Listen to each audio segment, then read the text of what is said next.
Okay, here we go again.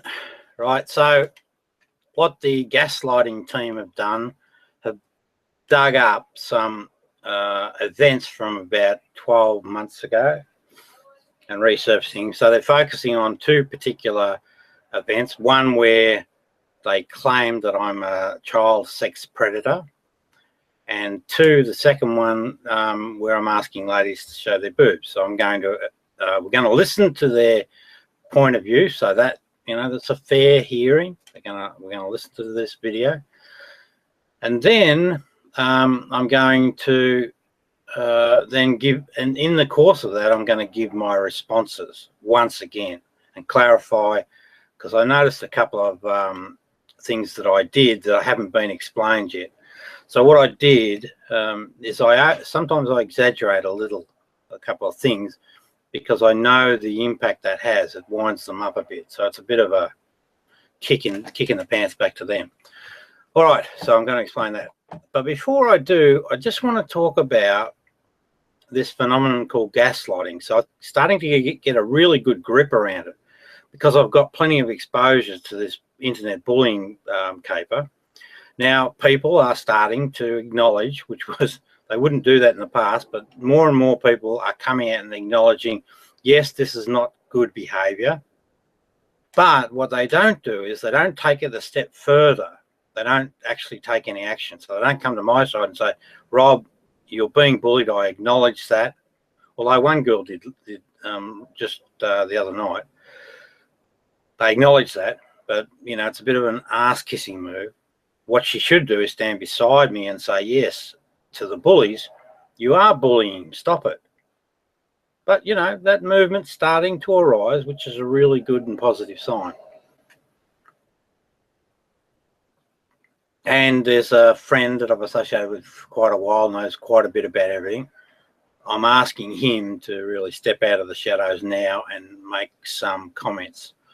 He will or he won't. I mean, and I'm not going to hold it against him either way, because people are entitled to make their choices or make their beds, so to speak.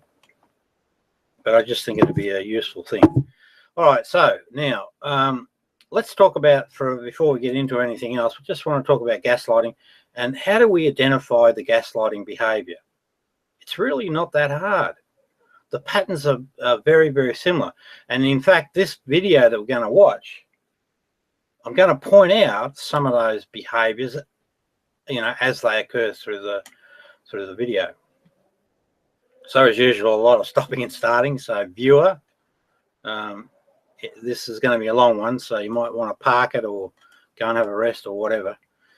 But it's really, really, really useful information. I think this information, I'm going to argue that it's extremely valuable, not only in the context of bullying on the internet, but this psychological assaults, which is exactly what a gaslighter is, occurs out in the wider community far too often. The real truth, the real reality about the human existence is that we're actually all equal, and we should be treated as equals.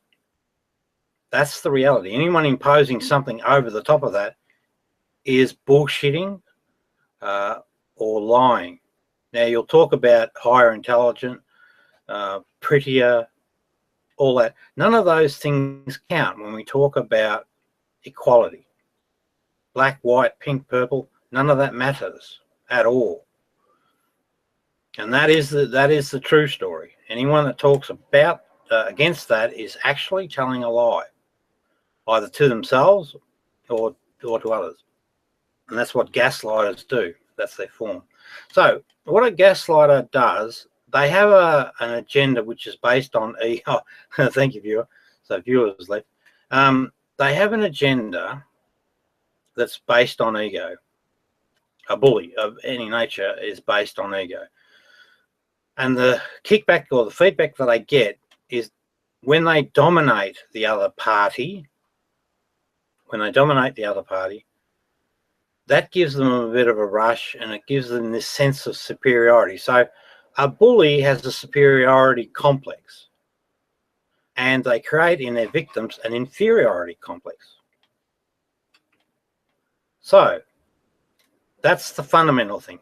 So how do they operate, and how do we identify a gaslighting attack? Now, remember, it's not a physical attack, it's a psychological attack. So what the gaslighters do, and it's very simple. It's so simple, it's ridiculous how simple it is. But you'll recognize it if you start observing these bullies. So what they do is they take a couple of things. They'll befriend you in the first instance to get information out of you. So I've had a couple recently of people attempting to befriend me, right? And one actually got away with it, and I trusted the dude, but it doesn't take long to pick up certain cues. So they try and get information. When they get that information from you, what they then do is build it into, and we're going to see this in the video in a minute, they then build that information into a negative statement about you. So they take the truth, they then build upon it. Now, that action in itself is delusional.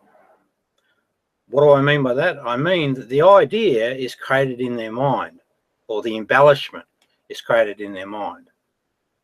And then they take that embellished story and then they broadcast that against you. And then when you react, because people don't like lies told about themselves, when you react to that, they sort of get you in this game of cat and mouse. What they do in the process is they try their darndest to stifle your voice. That's why I will never, I got a viewer coming in and out. That's why it's not a good idea to go into their hangouts, right? It just isn't. What are you looking for to identify a broadcast attack? The fact that they speak a lie about you. It's important at that point that you actually, I know what they're doing. It's important at that point, sorry, viewers, yeah, got them, they're playing games.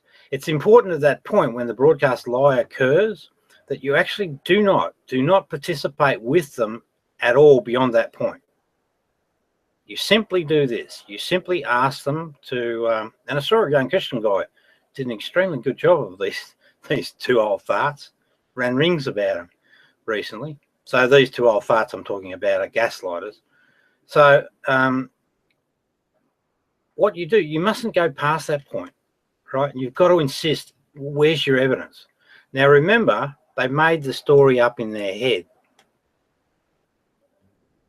So it isn't based on truth. You live the truth. You know the truth. You know your true story. They're trying to distract me by going in and out, I think. But anyway, you know the story, right? It's you live your reality, and what the gaslighting attack is trying to make you doubt yourself. If you don't believe me, go and read up on gaslighting. And that's why it's a psychological attack based on a delusion. So they'll project out to you that you've got delusions, because again, it's a challenge of your reality. And the real honest truth is that these people are delusional. Why? Because they make up a story about your reality and expand on it. And so that's what we're going to do now. What else do I need to say about gaslighting? It's a sick, sadistic behavior that these people embrace. It's fueled on getting kicks out of annoying people. And it fuels in their mind, again, we're talking about delusional stuff here, this superiority complex. You'll see comments like, I own you, or you're an idiot. Simple things like that are cues that you are you're under a gaslight attack. All right, so that's gaslighting. That'll probably do. Maybe if anyone gets interested, if I can ever get any circulation, we'll have a nice big hangout with a lot of people. No gaslighters, they'll just get kicked out immediately. But people that have been hurt by gaslighting, I'd really like to get a forum going and just have a discussion, share experiences, and see if we can't get some stronger consensus. Now, out in the wider world, in the wider community, this gaslighting behavior goes on a lot, more than you give credit for. What I just described are the key indicators. So when you see these behaviors, you'll know exactly what to do. Stop the conversation, do not have any more conversation whatsoever. So you're going to have to be resilient until these people provide their evidence and their truth. Because they'll do things like assume the position of being an authority on medical matters. You know, totally inappropriate. Oh, here's the other problem too.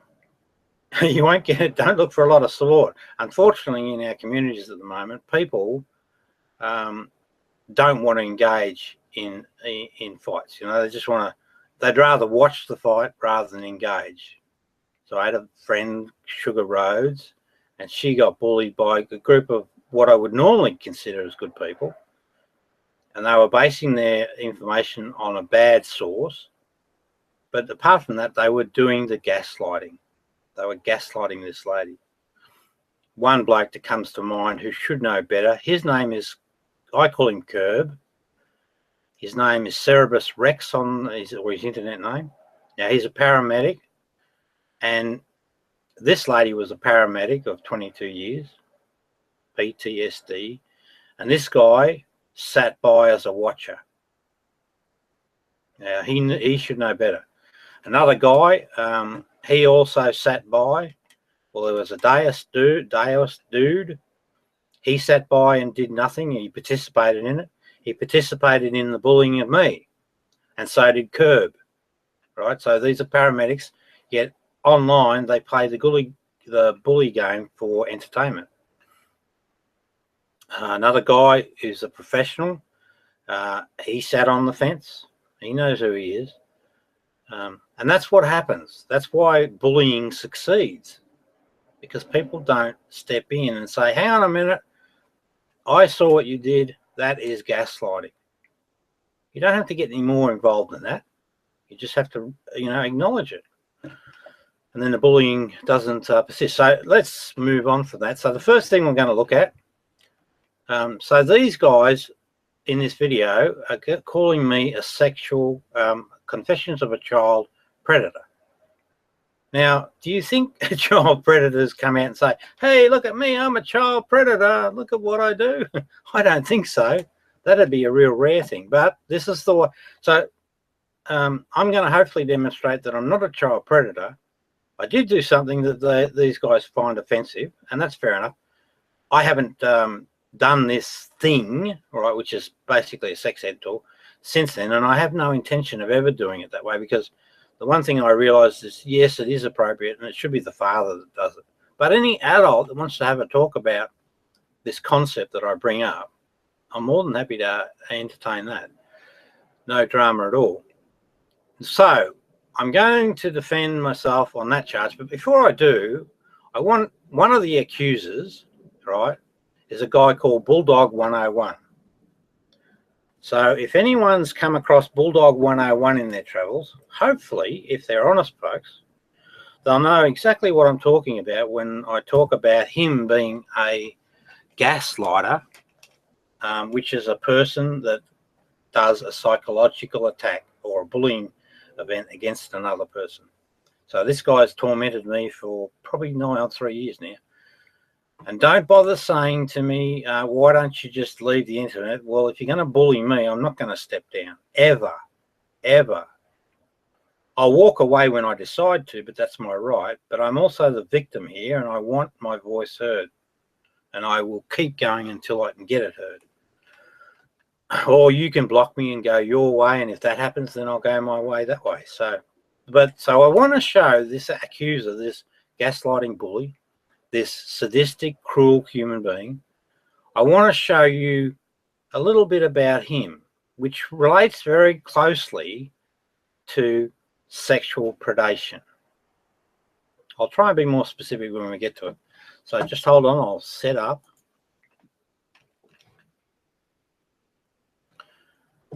Screen share. Oops, not that way. Sorry, 1 second.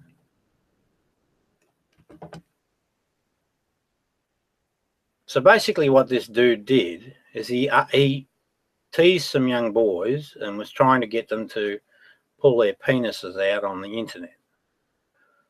Totally inappropriate. So when I see it, I'm going to point it out. I'm not like the rest of you folks that just turn a fucking blind eye, and that's the majority, not me. No way. Okay, here we go. Hear about is their fucking games and their egos. Anyway, look, we're not going to move on, Beasley. We're going to go back. No, don't take that hard. Just give up. No, stop talking, Beasley. You've had enough. You've had an allegation. As far as I'm concerned, you know what? This is enough, dude. You know what? Now, see, this is what happens, right? Typically, I called the guy out and I said, you know, he's a pedo, but I don't think he's a real pedophile. Well, I hope not. I have seen some other bloody stuff he gets up to, and he seems a bit off tilt, but it's pedophilic-like behaviour. I don't think anyone can deny that. So let's see how we go. So I've called him out on that. And, of course, when you confront someone with an ego or a bully, you know, their first reaction is to try and lie. Egos lies. So let's listen. You guys some of you guys are just sick. Yeah, so the reaction to the group is, oh, shit, we don't want to hear about this. No, this is terrible. Sick individuals. You need to leave people alone. Right? You know what you did, Vlad, and you are a liar. You are a liar. Okay? I don't even know what to say. I'm telling you, Sega, you're dealing with evil, manipulative people. Me saying to two boys to expose themselves on camera. Sega, you're dealing with evil, manipulative people. That's what you're dealing with right here. Okay? And that's what I'm trying to. Now, this young lady, she understands. She gets it. And that's why I call her enlightened. She's got great intuition, great insight, and she's usually very accurate. But then again, she has some oddities too. So she believes in flat earth. But I don't count that against it. I don't count that sort, because that's harmless, right? Who's that hurting? There is, you know, if you walk outside and just look at the horizon, just using your senses, you could easily conclude that there might be a flat earth. But it's harmless stuff. It's not an old 50-odd-year-old dude asking young boys to pull their penises out. That's worse. That's what I'm trying to warn you right now.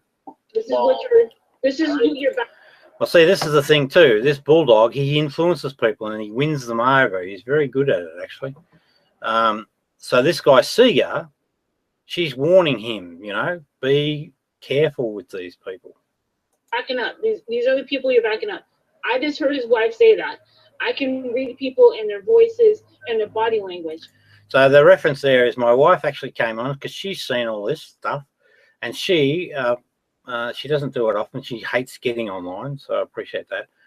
But thankfully, she came online and she actually backed up what I was saying. And that's sent, you know, now, you know, this Bulldog 101, all of the, you know, his chickens are coming home to roost. So he's getting himself a little bit anxious. Hey, viewer, I noticed that you're not popping in and out again. That's interesting. And I'm telling you, she's upset. And that's not right. You don't do that to a family, to a man and his. Yeah. So they've been tormenting us for years. Phone calls, pizza, bloody deliveries. What else do they get up to? Rude pictures, comments about the wife. You know, them taking care of her sexual requirements, all the rest of that. And we've got evidence for all of those events. Wife, you just don't do that. You don't do it. I'm just frightened right now. Like, legit, I'm frightened right now. Yeah. That Seeger dude, he's an interesting cat. He hasn't developed his own place in the world or his own spiritual identity. So he gets easily caught up and led by people. That's my read anyway. This is the type of people you're dealing with, Sega. John, the only thing I had thought of was that what would you do if someone did that to your child on the internet? That's my wife. She's upset. What she's trying to do is make a point to this dude that it's wrong in a gentle way. I don't think that works with these clowns. I honestly don't. I think that you've got to be more direct. But let me tell you, they're extremely, extremely difficult to deal with. I promise you. I haven't found it a really effective way. I mean, I guess at the end of the day, I mean, I'm only here because I'm fighting for my reputation and the way that they've treated me. I'm fighting because of the consequences of their actions. I want to try and prove that they're actually responsible for some really negative outcomes in my life. I'm fighting for other people that they bully. So that's my motivation, and I'm not walking away from that fight. But equally, if these guys tell the truth and they face themselves, you know, like take a good hard look in the mirror, if they do that, then they actually benefit as well. So I'm not out on a witch hunt. They're trying to paint it as a vendetta. It's not. It's about justice. It's always been about justice, pardon me. You made an allegation, and I told 2 children to expose themselves. You asked one of the boys to show you. Now, notice here, he's talking over her. He doesn't want her voice heard at all. The abuse, okay? I will go and find. So he's trying to bluff his way out of it. I will go and find the video. Go and find it, and guess what? I'll give you 7 days. I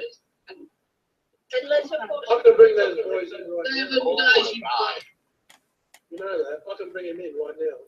Now, see, that's really interesting. And this is what happens with people that lie, right? They're not, you know, and the devil's in the detail. They're not always good at maintaining their story. So what just happened, a colleague of Bulldog 101 just said, who was in the same room, just said, I can get those 2 boys right now. So Bulldog 101 saying it's all bullshit, we're liars, but this guy has just actually confirmed that there were 2 young boys involved. So, and he knew of them. That's what happens, dummies. Oh, so Vlad is actually agreeing. Oh, okay. So Vlad is admitting, and Vlad was admitting he was in the room. So there you go. See, that's what I mean about this young lady. She's very astute. She's picked it up. Bang. There you go. Because he said he could pull in the 2 boys. So obviously, he's admitting that this is, excuse me, Vlad. No, you just saying that. Now he's caught out. He's got to try and backpedal and try and worm his way out. And he's not looking good in front of his Lord and Master, or I'm not sure what the relationship is between the 2. Just admitted that you knew exactly who the 2 boys were. And you, oh, you're a liar, Vlad. You're not a very good one, though. You're not a very good Panel, right? You ever reviewed the video?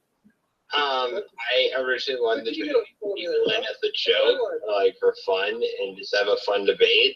Like I thought it was funny because like it seemed like divas. You want to do the debate? No, Rob, I respect you now, man. I am. So all of a sudden, right, that guy, this is what I mean about that persona. He doesn't have to live that way. I reckon I could help him. Well, actually, I think I nearly did, but then something got in the road. But that guy, when I came into this room, he was against me. Now, when this comes up, he flicks just like that. Bang. But you shouldn't do shit like that. You should just, you know, get your facts right. Then you make your calls. Sorry. Yeah, I thank you. Wait, no. No, hold on. You guys be quiet. Hold on. I'm talking to Sega. Sega, I'm just glad you're a wise man and you're listening, okay? Because these people are full of shit. You guys. Well, that's what they do too. This is part of the gaslighting thing. They build almost like a friggin' army against you, spreading all of these lies, and people don't check. And this is the important thing. When anyone tells you something, make sure you get both sides of the story before you make your mind up. These guys are very convincing, but they are liars. And then one of the things that they do, they broadcast their reality, right, which is delusional, across you and claim that you have the characteristics that they have. It's a real sickness. So, like, things are going to be pressed against you with kids? Are you serious? Something, dude. What's going on here? If she said she could pull up the video, if she pulls up the video, they better go run and hide. Because I guarantee thousands of people are going to be watching this, and you're going to get fucking hits on you. Guys, Guaranteed. you're Your channels are getting hit. Your channels are getting hit. Subscribers are going to go. You're going to get hate. You want to know what a troll is? No, You're going to get fucking trolled. If you say No, something fuck to you, me, I Vlad. should be able to Fuck you, say Vlad. something Fuck back. you, Vlad. Fuck you. She's a tough one, that one. Anyway, so, yeah, but the assertions she's making don't bear out in reality, right? And this is because there's a phenomenon, and it's the majority case too, not the minority. So I'm in the minority. I see bullying, I see injustice. I'm going to stand up against it if I possibly can. Oh, wait. The majority case is that people just really don't want to know, or they look at this stuff as entertainment, and that's it. And then they move on. So you don't get a positive outcome. So what should happen on the internet is the gaslighters, they're easy to identify. It's such a soda.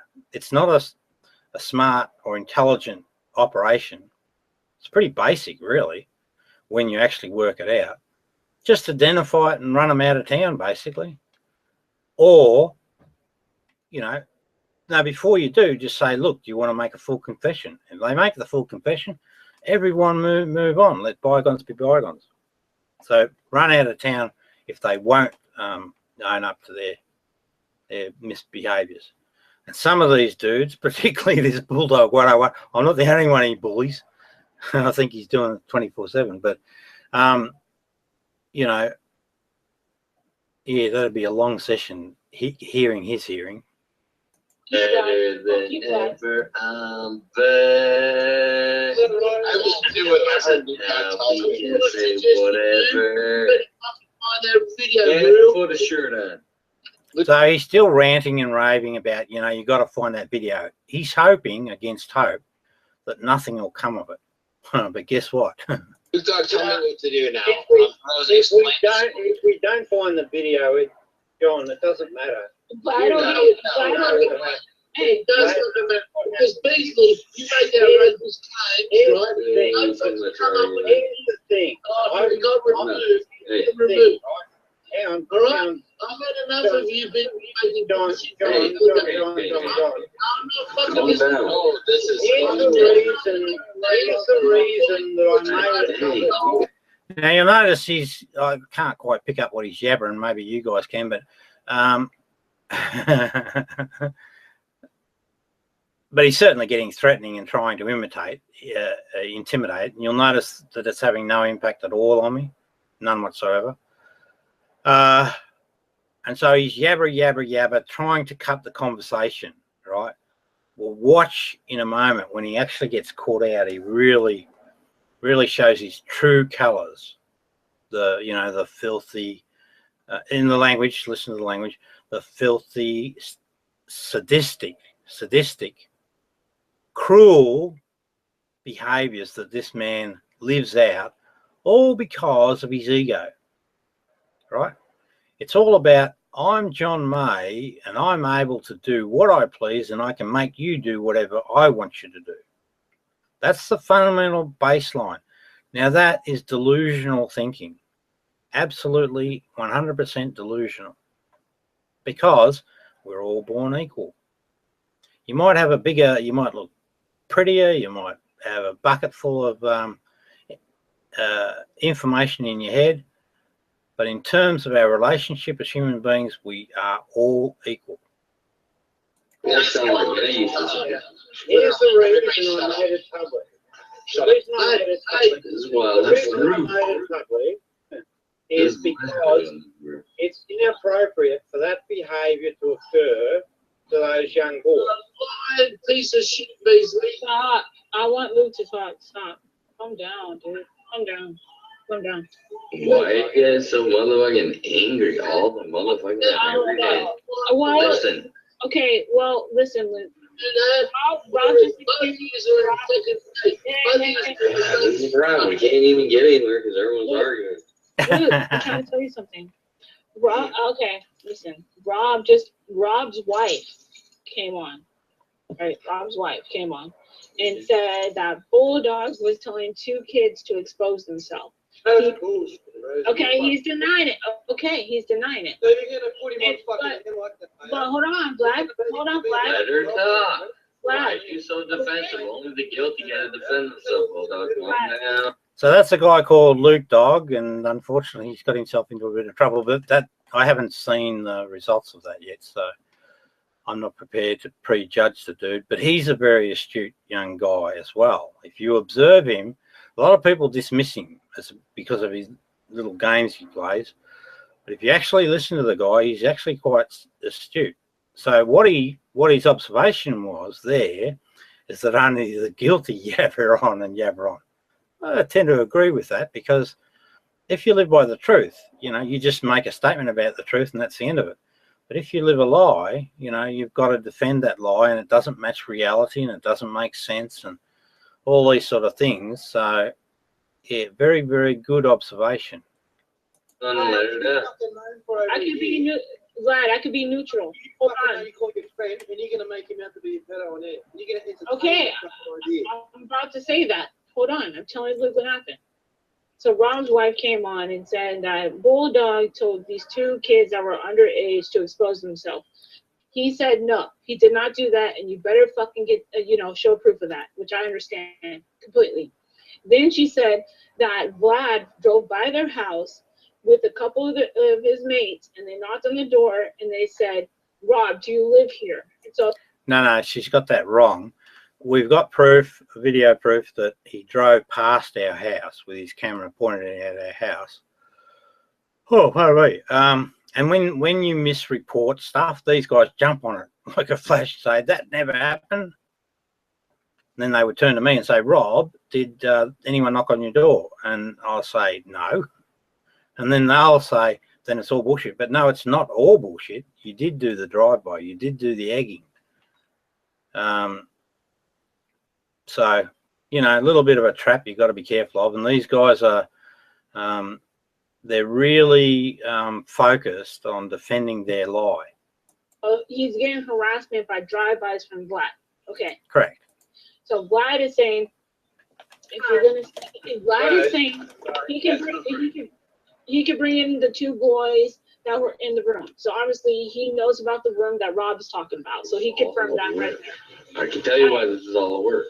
You being someone who understands behind the scenes can understand this very easily, because I'm going to explain it right now, and everyone listen and give me your opinion without talking or writing. People, let's hear something and get something out of something for one time. Can we do that? Oops, that quick little grab then was one of the young boys. So what had happened is that Benny was in the room, and this time he supported us by getting the video.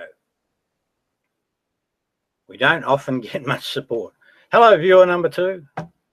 This is the expose on Bulldog 101 and him asking young people to pull their penises out online. I'm saying you 2 are working together on this whole thing, and here's why. Your wife came out. Earlier, I accused you of doing the work. Just like when I accused Illuminati Bodis, or his wife, she brought on her husband. Same scenario. And here's also why I'm saying it. Right, that's one of the young boys there. Now, that young boy, to my eye, is someone under the age of 18. You would already be going to the cops if you really believe something. Yeah, go to the cops. Not realistic. Not going to do a lot about it. For me, the more important thing is to deal with these internet bullies and their behaviours and expose Bulldog 101 for what he really is. like this happen. All right, so Benny pulled up the video. This is the video right here. So this Right? is. Let's see. Go ahead, Benny. No one talk. I just want to see the video and move on. I can't hear it. Go ahead, Benny. You tell mute yourself. So you stop playing it. You're in big trouble, Beasley. Be afraid. Be very afraid now. Right, so you saw that threat. I mean, mature adults, if you're a decent human being, can take criticism and can deal with. So these guys, to give you an example, when we go through the other video, I take all of the criticism and I defend myself, and I don't threaten anyone. Quite the opposite. Part of being enlightened, and people don't understand or appreciate that might be a reality. Going, quite happy to talk about that, is that you love all humanity. So even these types of people, all my hope is they become decent human beings and they don't go around bullying people and making fun of people, because it's totally inappropriate. What you're supposed to do in life to get the richest experience of this singular life you're given is to actually love thy neighbour. And if you think that's a wrong statement, go and read up.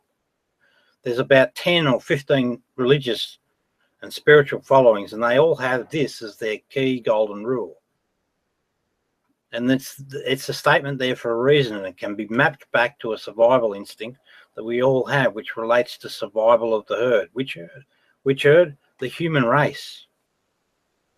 Not the black human race, not the Chinese human race, not the white human race, the human race. For crying out loud. All right, now, away we go. Beasley. Game on. Now, see his point of reference? Mine is one of justice. I want to get to the truth. His is about a game. These are indications of a gaslighter. It's all about a game. It's all about entertainment.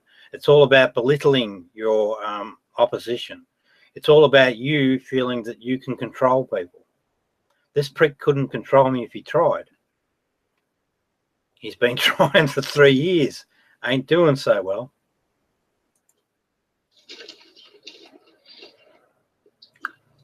Wait, who's Beasley? On me. That's me. That's Is he the Cloverleaf or Bob? No, And he's you not know, gonna land. and you know your fucking wife is fucking. Hold on, I wasn't talking to They're only afraid. Yeah. So he's saying be afraid, be very, very afraid. But notice my composure through that. I'm not reacting to his crap because I know him probably better than he knows himself. And so I'm not intimidated. I don't give a shit about his bullshit threats.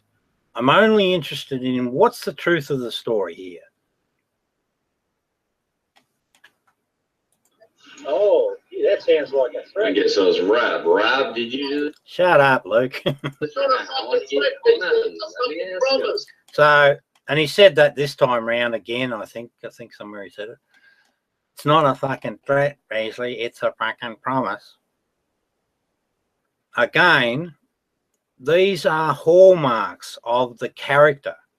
Now, he's still a human being, right? He's still my equal. But he's delusional. He's got it all wrong, and he's driven by his egoic nature. You know, he'd be an interesting character if I could ever get him to be honest and tell the truth. On the flip side of that event, it'd be really interesting to find out what happened to him in life that led him to be the way that he is. Because it'd be a great education for humanity to be able to learn why people... I know the reason. I know it's all ego-driven. But somewhere along the trail, I reckon he's missed out on love, authentic love, or he's been given a kick in the pants, or he's been bullied himself, and it's created this little friggin' monster. That's the way I see it. Why is it always argue? All you guys do is argue. I'm not the one that asked This the is boy. Please. Go back to the fucking psych ward, Beasley. So he's bullied me, and this is another psychological attack. He keeps broadcasting that, you know, my history of mental illness. So What I've been diagnosed bipolar, and I say this 1,000 freaking times. I didn't agree with the diagnosis. There was a precursor edition, and it was bullying for about 12 months by these people.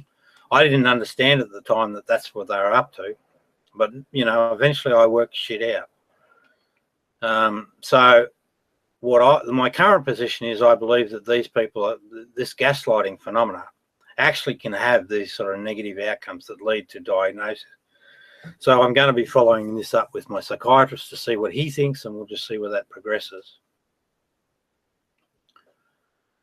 But again, you know, a normal person, you know, if they had trouble, here's the other thing, right? It should stand out like dogs' balls, bulldogs' balls. And that is, you know, if you've got a problem with an individual on the internet, you just simply block them.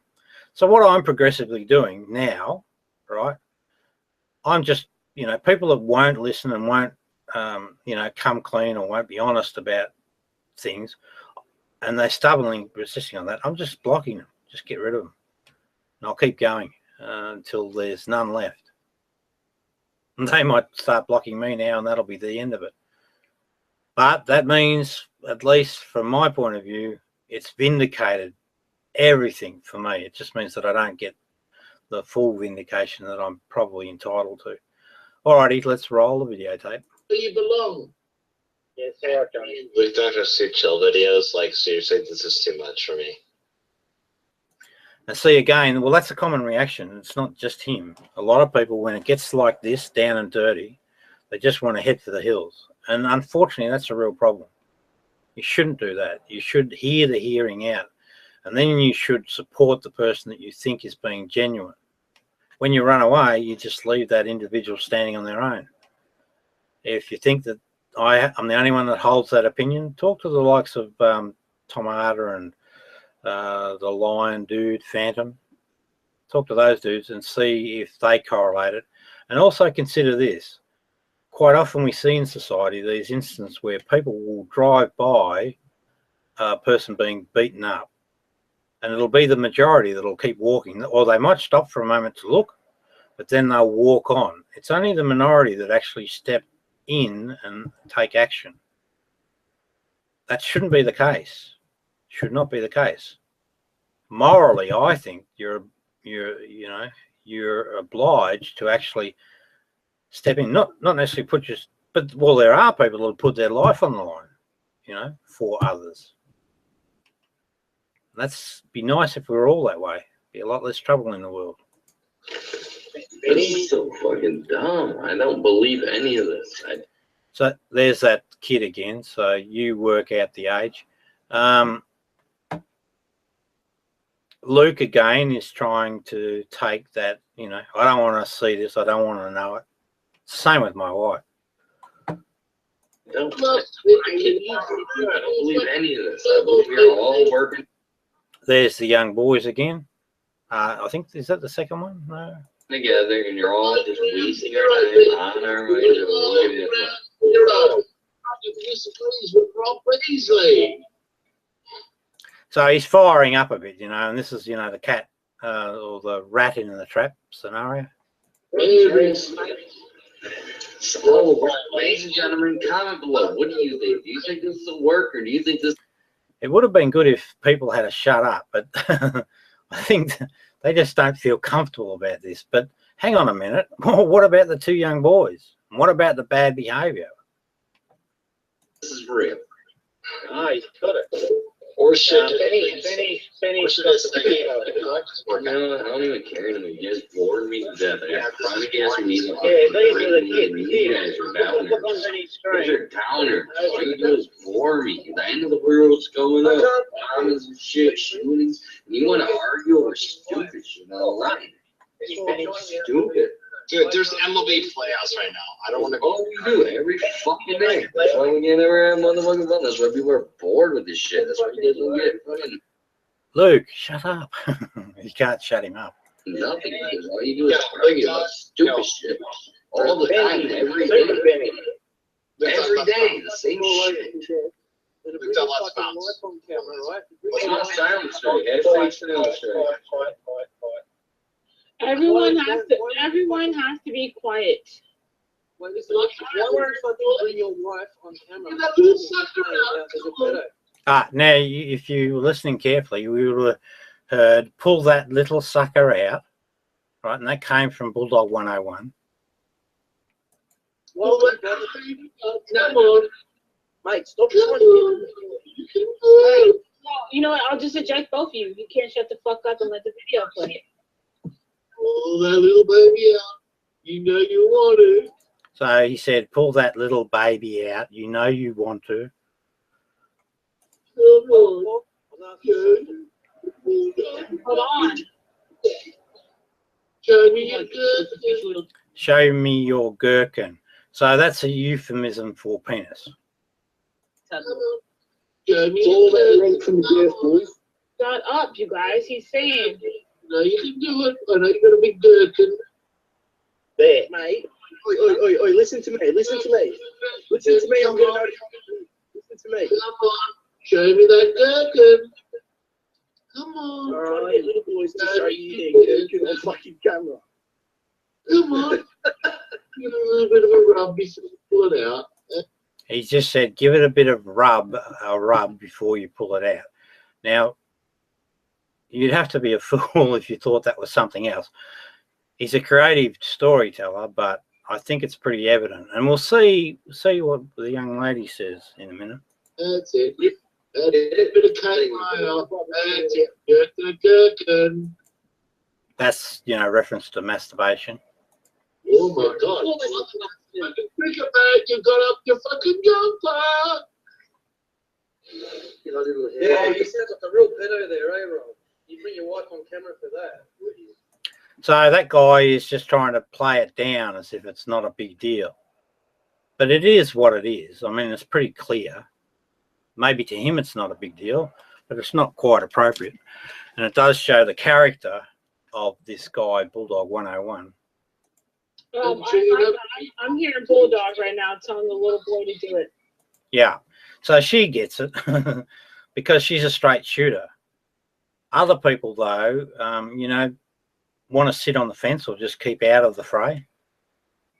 But she doesn't. She's a very, straightforward, brave. She wouldn't accept brave as a title. She just does what she does. She lives by the truth. It's another fucking channel. What's upset? Talk about the brothel boys. How is it? Okay, will somebody settle something? Because this is getting very annoying. As is blocked. He's Talk done. about your boys and plenty cowards. Oh, nice one, Robbie. Nice one, Robbie. You just block everybody who disagrees with you. I'm done. I'm sorry. I quit. Robbie. No, John, no. You can disagree with me, but you've got to present an argument now. I've woken up to you guys. What you Shut up, you poofed up. So what I insist on now is that and this is the way to deal with gaslighters, right? Very important. You've got to hold them to the truth. You've got to dig in firmly. Don't let anything go.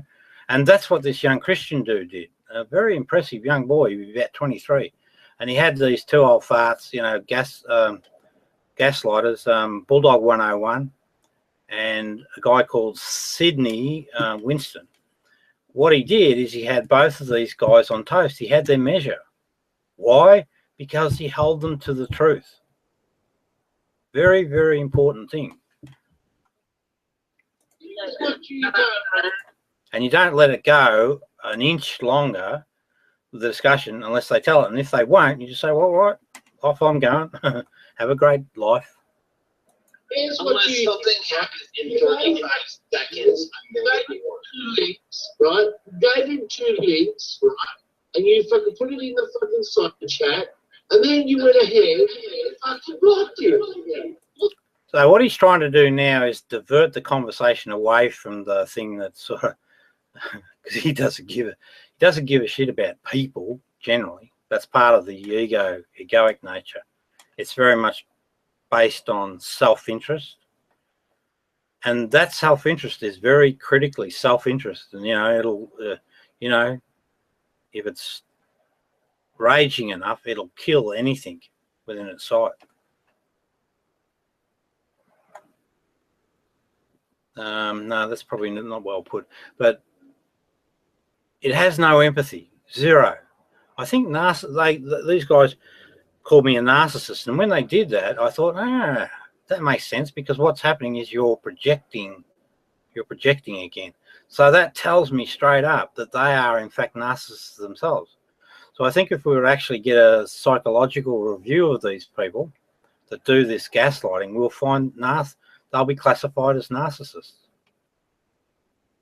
So it's a really useful thing to know, because it can tell you a lot about them, because one of their form factors is projecting. So if they say something about you and it doesn't make sense, or it doesn't, you know, it's not part of your reality, one of the things you should think about is, have I just learned something about this person?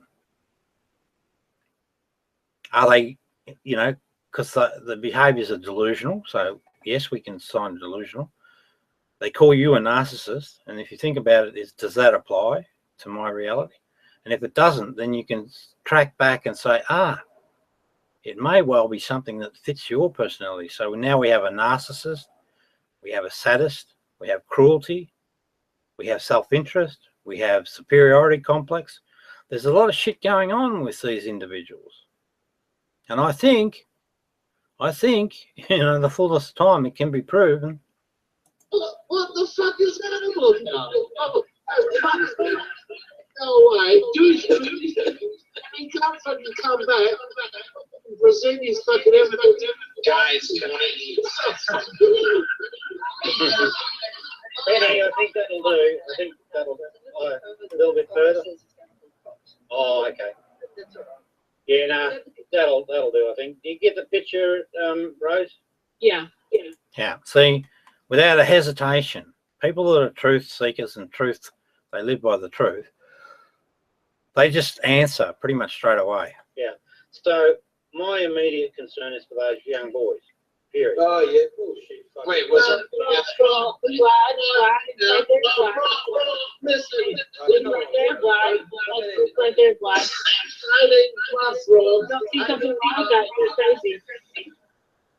So now he's talking about 18 plus, but I mean, again, if you look at the boys, I think, you know, it's fair to say they're under. So he's now starting to try and build again. We've got this delusional mind happening. So he's now starting to build a story to try and cover his ass, basically, because that's part of the nature of an egoic person when they're under attack. They go into a fight-flight pattern, and part of the just before the flight happens, they will do ass covering, and that's what's happening here. We saw him rage, so the fight pattern. You don't see nothing wrong with that? I do. Yeah, maybe because you are the you don't see. Guys, I'm sorry. Did I miss the video?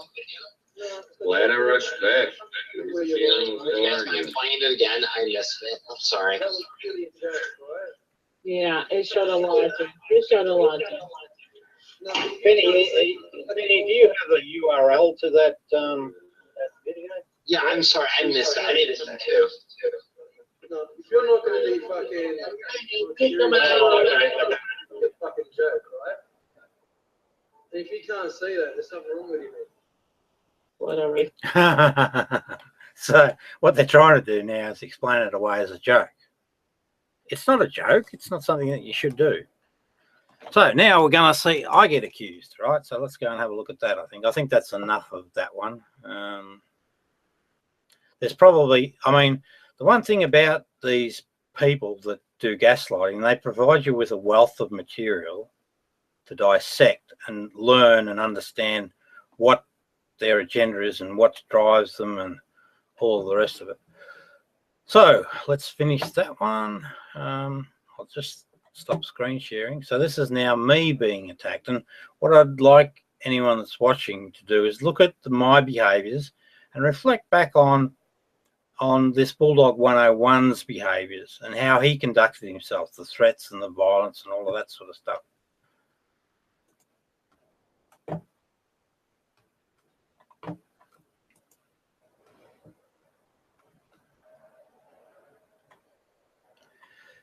Now, this one,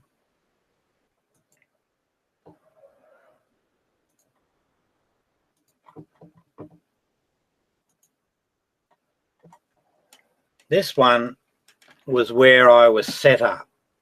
A lady has promised. Now, I've got to explain the full story, otherwise it's going to be taken out of context. There was a situation where a lady was bullied by a gentleman, well, not a gentleman, but a scumbag,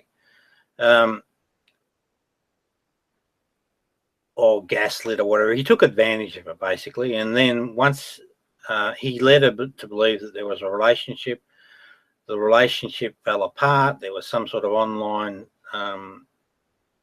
sexual context.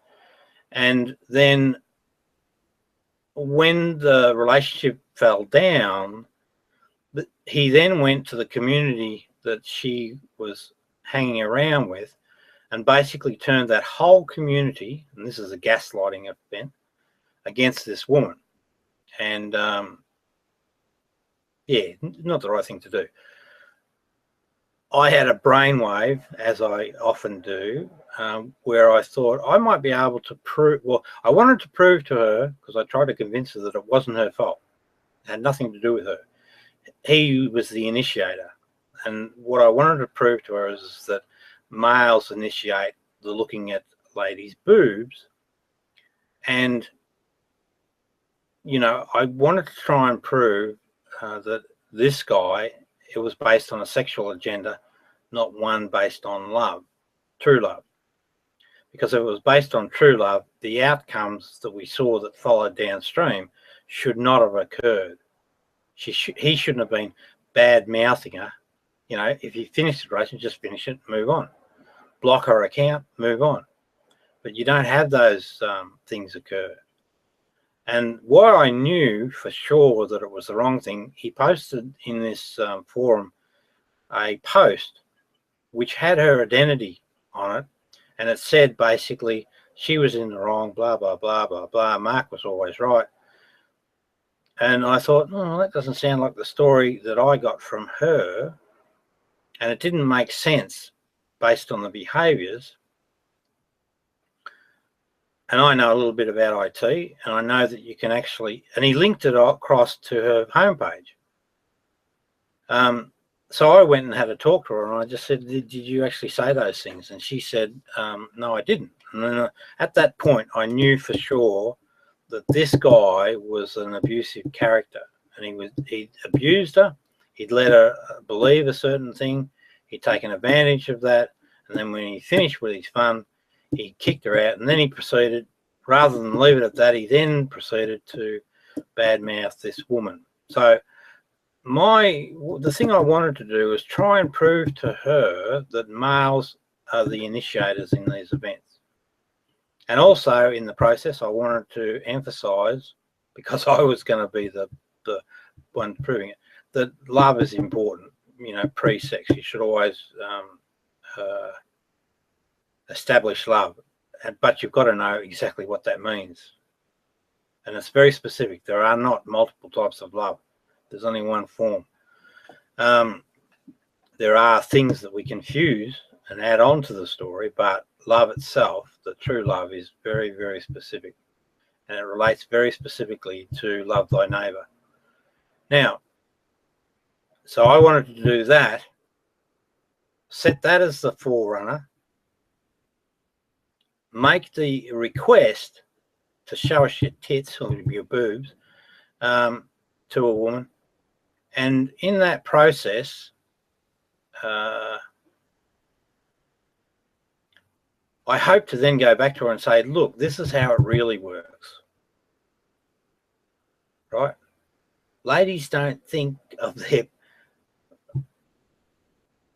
boobs, I don't think anyway, as they think of them as blokes think about their chest. It's only the males that are keen, well, not all males, I mean, it's homosexual guys, and probably, I don't know, a homosexual lady, I don't know what her agenda is or how she feels about it, but that's initiated. So I wanted to prove to her that he initiated the action, and therefore you have nothing guilt. nothing to be guilty about. It relates to that, you know, those stories about the priests that abuse young boys, pedophile priests. They're in a position of trust. The community gives them that position of trust. They then realise that they have this power over people, and they then abuse it for their own sexual desires. The problem is that the person that gets abused, and this is probably far worse than the actual abuse itself, they live with guilt for for most of their life. How do you resolve that guilt? Well, the guilty party must come and apologise to the person they abused, and that then lifts some of the burden, because now they know it had nothing to do with me. It begins the healing process. So it's very, very important that guilty people apologise. Well, just like in my case, right? So it's important to me that these people apologise.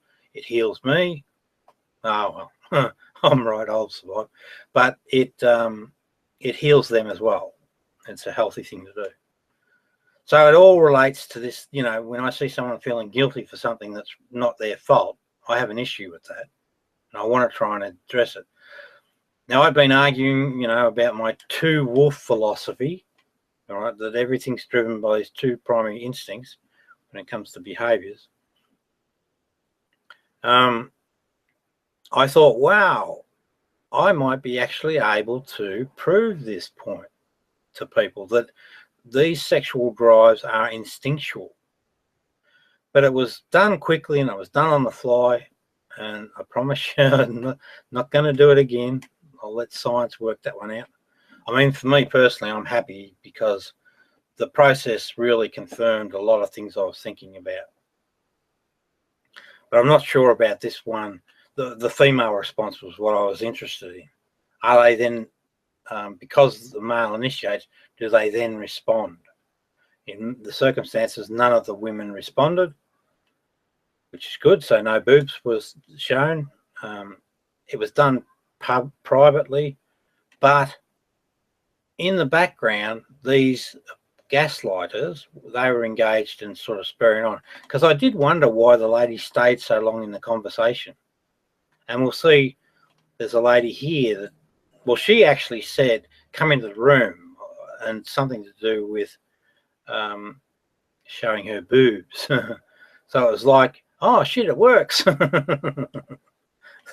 So I come into the room because I'm curious. I want to see if it does actually happen.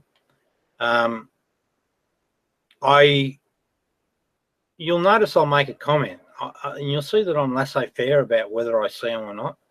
I'm just not that worried. In other contexts, I wouldn't have allowed the ladies to do it anyway. So, all right, so that's what went on. So let's roll the videotape. Get myself into all sorts of bother. Australia. And the allegation is that... So this is me giving an outline. So I'm probably going to let a bit of this run.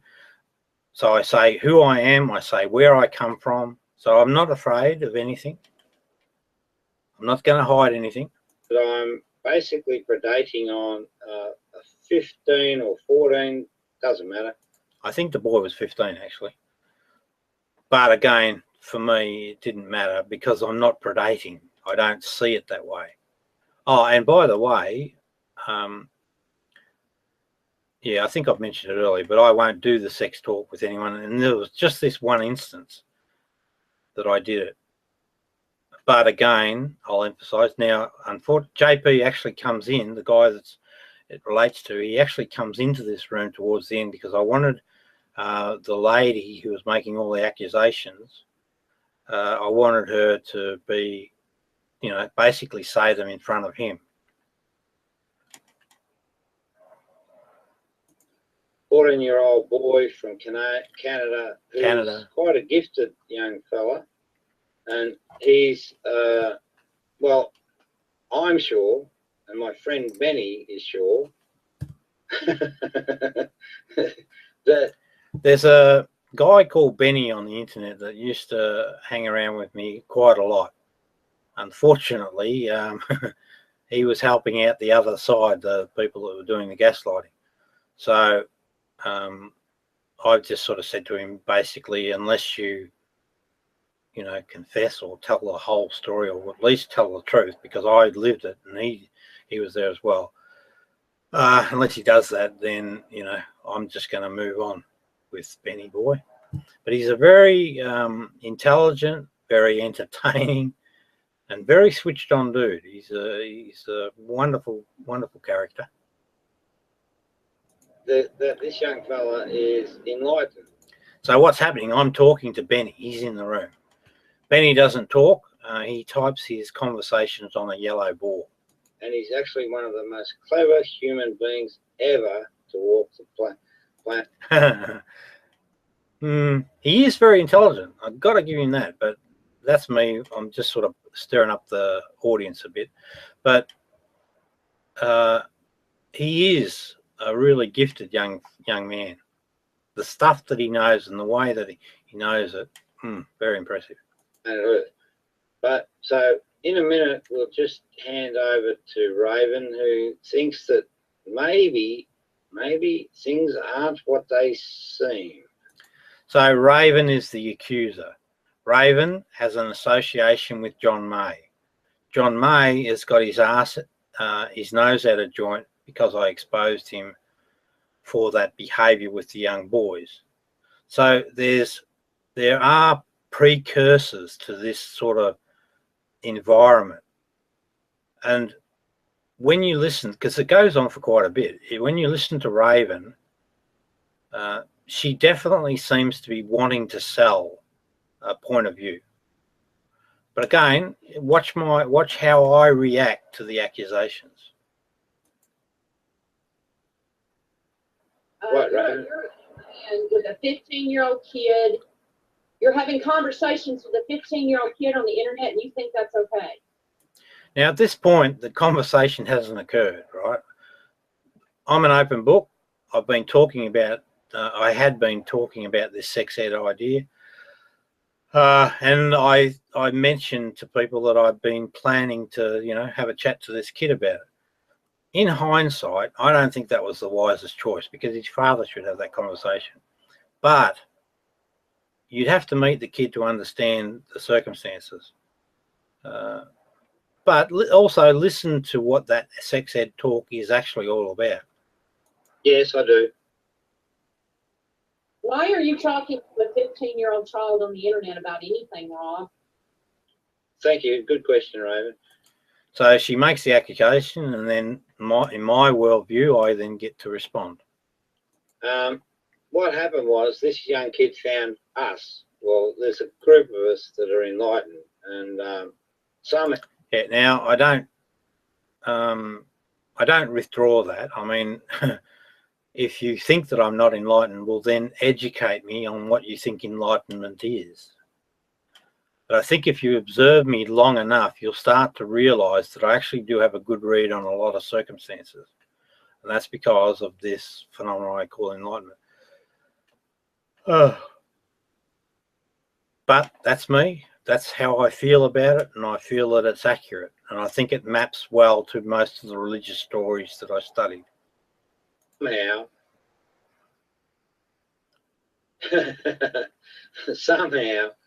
Somehow he sort of found us, and I spotted in him because enlightened people have an excellent read. Now, Raven, that's with us today, she's got a good read on people, but it's nowhere as sharp as ours. And so what I did, I spotted that this young fellow was talented and enlightened, so I just let him hang around. The reason I did it is that enlightened people quite often get missed or misunderstood, right? And so it can lead to some form of social isolation. Social isolation, you mug. Now, that's true. And if you think that's not true, consider this. Do you think that people like the Dalai Lama, people like, I like Obama, I think he's got good form, Martin Luther King, John Lennon, do you think that they're in the majority or the minority? Let me tell you, they're in the minority. And when you have people with egos, they project their worldview over you and then say that, you know, you're not. But they themselves don't know. It's just the way it is, I guess. But also, we're intellectually way ahead, you know, so that caused... Yeah, I don't know whether I agree with that so much. That might have been... See, one of the things with internet bullies is they... the one thing with internet bullies is they hate the idea that someone says they're better than them. So I, from time to time, do that. Intellectually, in my worldview, there's no difference other than people put more in the bucket than other people. It's really not a big deal. I think what happens with people that are enlightened is that you're living in the moment, so you're more attuned, like that girl Rose. You're more attuned to what's going on, and because you have this understanding of this duality, and you know egos and all that sort of stuff, you got a better grasp of what the true drivers are. But of course, with egoic people, that offends them. Hello, viewer number 3. Welcome aboard. This is its own difficulty, such as jealousy, like ravens sometimes can be. See, jealousy. Only teasing, you know. But anyway, yeah, so that's the reason. And, you know, he's been a delight to hang around, but you can't tell the kid what to do. He's like most enlightened people, or all enlightened people. People have a mind of...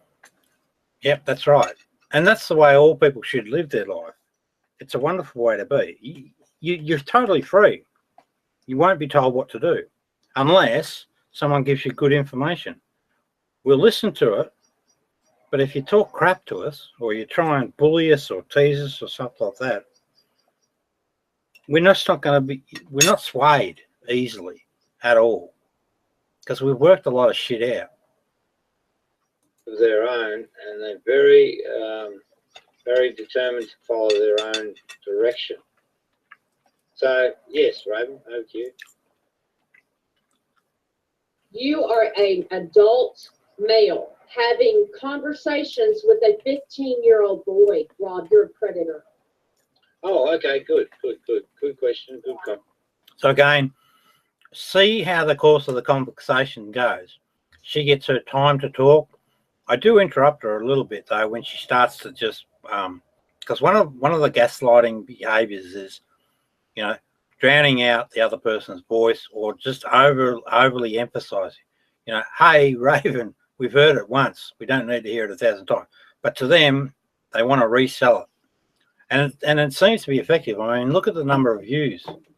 890 views that watched it, and they give it 32 thumbs up. So I assume that means that they're agreeing with the, you know, Rob Beasley is a child predator.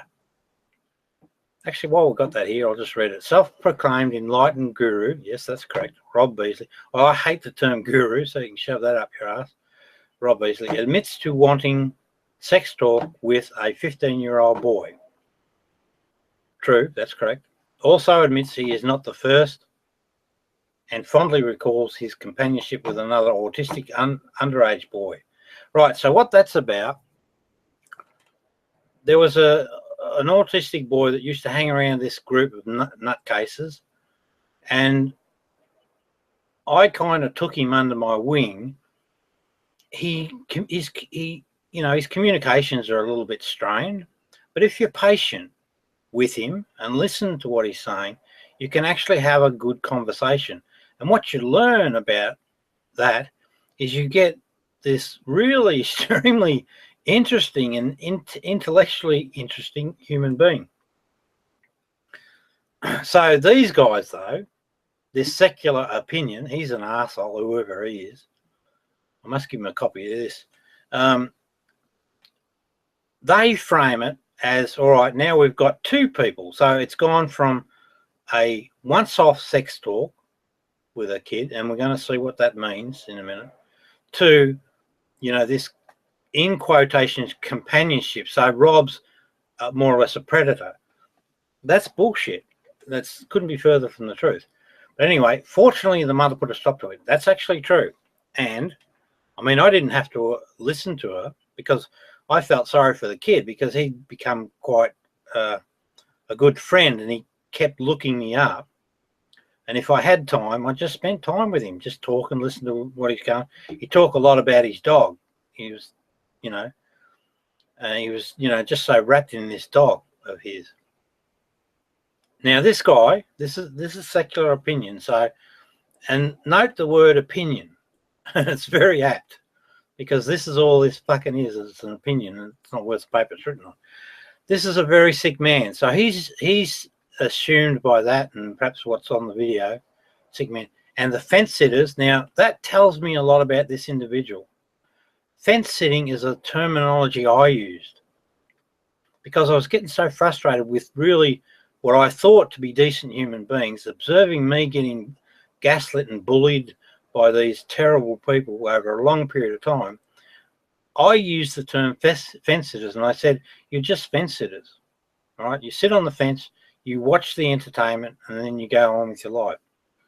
So fence sitters buy and enable, and the fence sitters sit by and enable him. So he's used my language. So he had to get that from somewhere. And that's what I mean by projecting. I hate people that fence sit. Well, I don't hate them, but I hate that behaviour of fence sitting. When people are being bullied, you should step in and help. Would have saved me a lot of heartache. Righto. Anyway, that's him. Next. I mean, so what's happened? With a 15-year-old boy. Hang on, Raven, one step at a time. So what I'm trying to do there, and this is it's important in discourse, and that's why we have moderators. I want it to be a balanced discourse. She has her say, I have my say. But you can see clearly what's a pattern that's starting to emerge. And again, watch for patterns. What the pattern that's emerging is she, down to one viewer, I'll wear you all out, I promise you. Or you'll all run away and block me. That'll be the outcome. Either that or you'll be apologising. There is no other outcomes. Now, yeah, so again, watch the behaviours. What you're going to see through the course of time is that she continually bang, bang, bang, bang, bang. You don't need to do that. You just say it once and then you move on. So when these sort of behaviours, you've got to say, well, what's going on? Well, I worked it out pretty quickly. Bulldog 101 has gotten her convinced or something, and he's the one behind this setup because it was clearly a setup. So, okay, so now we've got the charge of predator, right? Predator. Oh, dear. Now, predator. Now, where Raven got this idea... So, I object to the term predator because at the end of the day, unless there was some other evidence, right? So remember, it hasn't occurred yet. It's just something I'm thinking about doing at this point, and I explain why in a minute. There's no other downstream evidence available of any sort. There's an autistic boy that I've spoken to, and I've explained exactly what that is. His mother stopped it because she felt it was not appropriate, but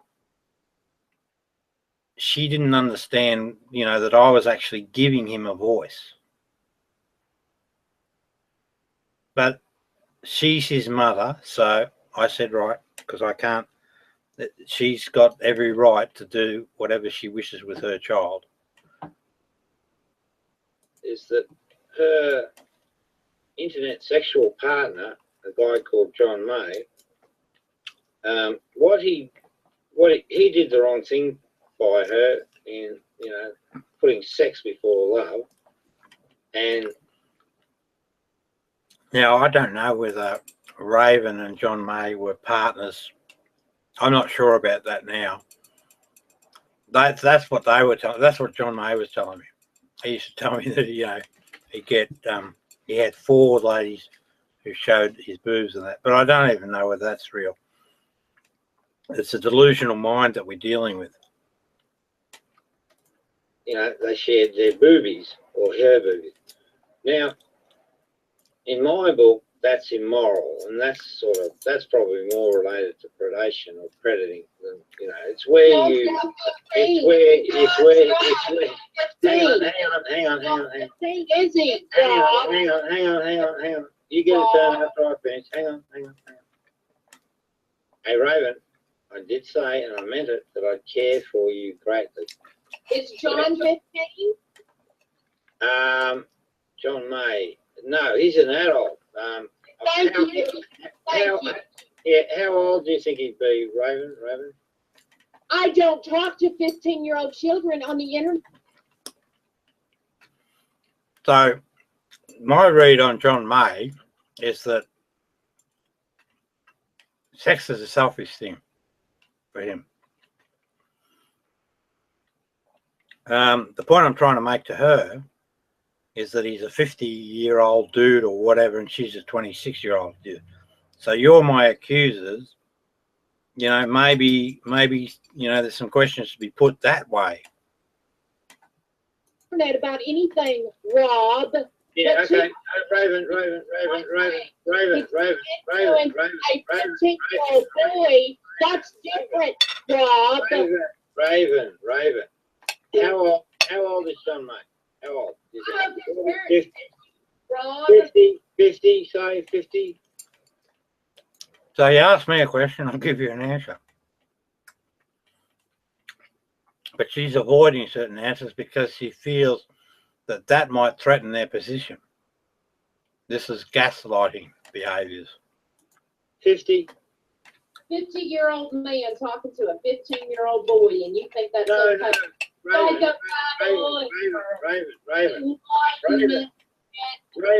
Raven, you misspoke. I'm 60. Raven, I'm 60. Oh, well, that's okay. 60 talking to a 15-year-old. Oh, sorry, I stand corrected. Okay. Now, Raven, how old's John May? Come on. Fight it, kid. Raven, you're a fighter. Fight it. How old's John May? And you're a predator. John May's not 15. He's not a child. Okay, we'll get to it. How old is John May? John May's an adult. You're How old? boy, Rob. How old is John May? He's not 15. He's not 14. He's not 12. Yeah. How old He's is an he? adult. He's an adult. You shouldn't No, even but be I think he's a dirty old man. I think he's about 55. And that's what I think. I think that Bulldog 101 is a dirty old man. And we saw earlier on an example of that. You're talking to a 15-year-old boy online, and you're calling someone else. Yeah. Now, hey, Raven, how old are you? Old enough to know that I have no business talking to underage kids on the fucking internet about anything. Raven. These are serious charges. So, how old are you? Old enough to know that I don't talk to 15-year-old kids on the internet about anything, Rob. That's not your place, Rob. 25. That's an adult, Rob. 25. Over the age of 21 is an adult, Rob. There's a big difference between a 21-year-old and a 15-year-old child, Rob. 22. You're sick. No, I'm not. I'm actually a very, very, by the fact that you are being impressed with Raven, 22. You're talking to a kid. 23, And you're sitting here talking about my right, my 23. Hey, I haven't spoken to that boy about sex, dear. You have 23, no business talking to an underage child about sex on the internet, Rob. No, I haven't spoken to him about sex. I said that I would teach him about or make him aware of my ideas on the sex talk. That's not your place. That is not your place. You're a 60-year-old man. Well, that's okay. That's okay. No, it's not okay. Take me to court. Take me to court. Take me to court. Now, Raven, how old are you? Old enough to know that you don't talk to underage kids on the internet What? about Are you scared about? Raven, are you scared of putting your age out there? Are you?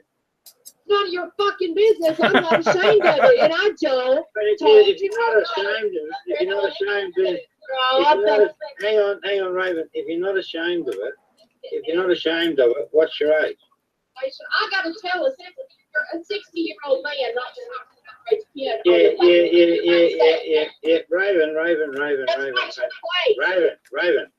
Raven. Calm down. No, I'm not going to calm down because you're a fucking predator. You're sitting there accusing other men of doing that. You're fucking doing it. No, but we've got a video of him being a predator. I've got you admitting that you talked to a 15-year-old boy about sex on the internet, Rob. Couple of misstatements there. Firstly, I said I had a video about Bulldog 101, asking boys to pull their penises out. We've seen that. That's at the front end of this video. She's trying to put the context of guilty before the actual act.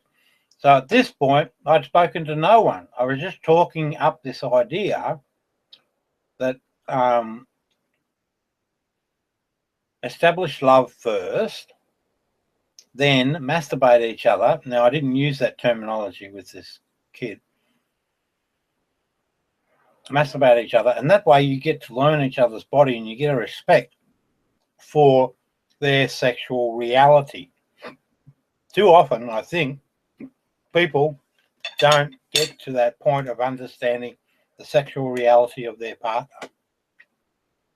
Unless you're gay, I guess you've got a great insight then, but certainly male to female. And that's all we're talking about here. Nothing more. Give the information, then walk away. But seeing all of the kerfuffle that comes out of it, I would never ever consider doing that again. Oh, of course, within my own family, that'd be okay. But what I would encourage is people to think about it. Just think about that as the base for sex ed. That's all. So that's it. It hardly equates to child predator. If it was child predator, or if it was based on a different motivation, you'd have a downstream series of events that you could relate to, or you'd have other forms of evidence. There's none, because nothing ever happened. It's just BS made up, and it is motivated by this Bulldog 101. Remember, he's the guy that's been gaslighting me, and there's a mountain of evidence to that degree. He's been gaslighting me for almost 3 years now. This lady has a relationship with that particular individual of some sort. So she's got an agenda. Now remember too, I'll say it again, the event the sex talk has not even happened. Yeah, see, I suppose credit to this arsehole secular opinion. He did say admits to wanting sex talk with 15-year-old boys. So he picked that up, that it was, just an expression of interest, if you like. But it did happen, so I'm not going to hide from it. It did. But again, ain't going to happen again. Fuck you. Yeah, Oh. yeah, but that's different from fucking actually. That's different. That's It way is. It's way different. It's way different. It's way different, dear. It's wrong, Rob. No, it's good because remember I told you. No. Now, may I speak? May I speak? May I speak? May I speak? May I speak? Have I threatened her? Have I carried on up and down? Have I stopped her voice? Come on, people, for crying out loud. You've got to see what's obvious.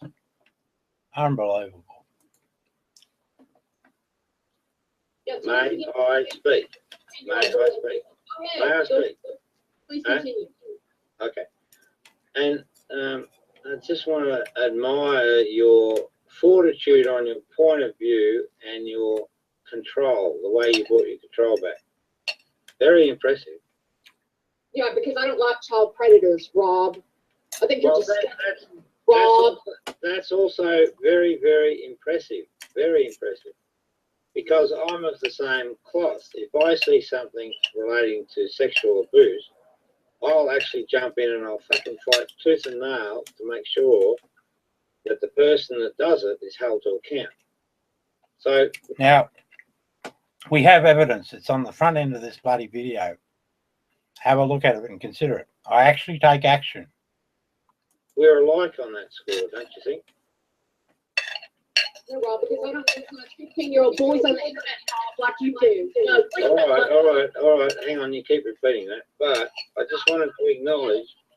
Well, wouldn't you feel, Raven, that it's true that the majority of people don't step in and fight for the right cause? Don't turn this around. Do not try to act like. How old are you? How old? On the internet about sex. That is wrong. That is predatory. Hey. How old are you? I'm 60. I don't have a problem. Benny's 30. He doesn't have a problem. JP doesn't have a problem saying that he's 15 or 14. How old are you? I'm old enough to differentiate between two adults having a conversation on the internet. Yeah.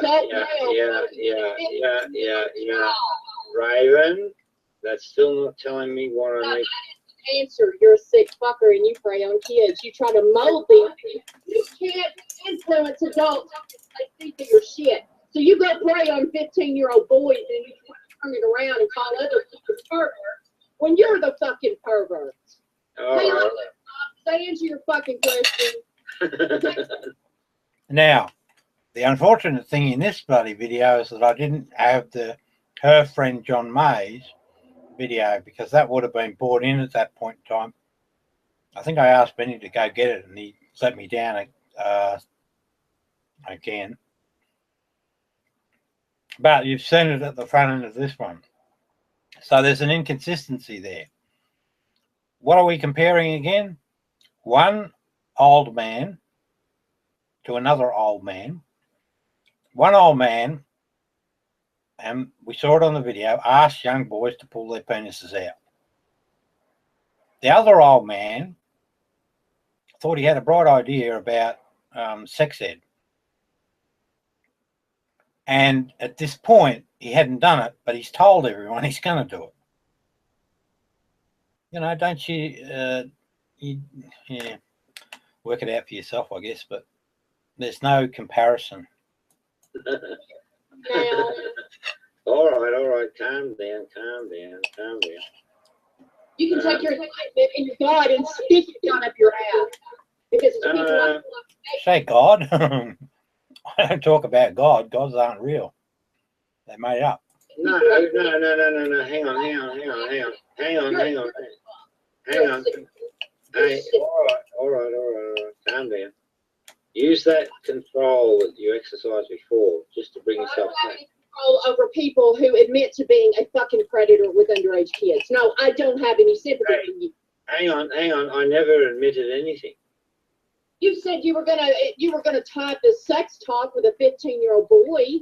Yes, that's correct. I did. Yes, I did. Yes, I did. So that doesn't make you a predator.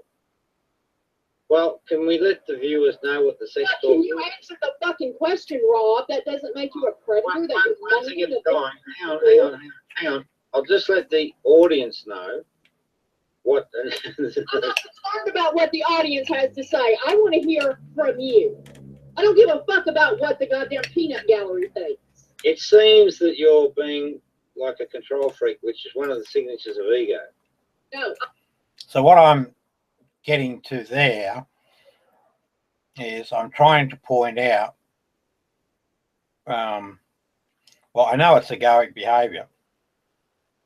I know of the association with John May. I know that I was invited in there, so I know it's a setup. And the repeat stuff and the stifling of the... So she wanted to stifle my voice of explaining to whoever's viewing what the definition of a sex talk actually is. But of course, I'm not going to be fooled by that. I'm calling out you as a child predator because you admitted you had sexual conversations with a 15. Raven, settle down. Raven, who's your daddy? That's I good. hope your daddy finds you and beats the shit out of you. That's what I hope. Who? I hope this boy you're having sex talk with on the internet, I hope his daddy catches you and beats the fuck out of you. How about that? Well, let's see. So the sex talk is pretty simple, really. Yeah, you have no business doing that, Rob. Yeah, no, I'm going to do it anyway. Oh, So, yeah, you are because you're a fucking predator. Yeah, well, hang on. All I'm going to do is... God, Rob, do you tell him how he loves you, Rob? Do you talk that shit to him? Raven, naughty corner. Sit still. Stop it. And you wonder why I hate your guts. No, you love me. I know. There's no question why. Hey, What's going on? A 6-year-old man having sex talk with a 15-year-old boy, and you admit to that, but I'm the one that's the asshole. Really? No, I never said that. I was patting you on the back and I was saying how lovely you were. And I was giving you kudos for your... Parents catch you. No, but for your stance, where you'd stand up, and I admire that. Child predator. Rob Beasley, child predator. Molding a 15-year-old boy. Wow, you're enlightened. You're awesome. Yes, I am, and you love me. I know that. No, I hate your guts. You ought to be in jail. No, you don't. No, you don't. A 15-year-old boy, you ought to be in jail, Rob. That's sick. Well, they've got courts for that, and we'll see. Now, Raven, wait, I've got to pick up where... Oh, okay, Raven. Hang You on. just fucking say that, Rob. Really? Raven. Hang on, Raven. What you're seeing there is an absolute deliberate. She didn't want me to talk about what the actual sex talk was. She just wants the conversation to stay at child predator. That's the agenda. And so she doesn't want anything that's going to weaken that agenda. Raven. Right. Now, here's the sex talk I'm going to give to this dude. Right. All it is simply this. All I'm going to say to him is that when you have when you grab a partnership, I'm going to recommend that, let the love come first. That's an important step. I mean, the kids will ask you, what do you mean by love? Because there's only one true love. I mean, you can argue with me till the cows come home, but I'll disagree unless you bring up some evidence. But as far as I can see, the only form of love is true love. It comes from the herd instinct, where it's about the others in it's the love thy neighbour stuff. And that's exactly what it is.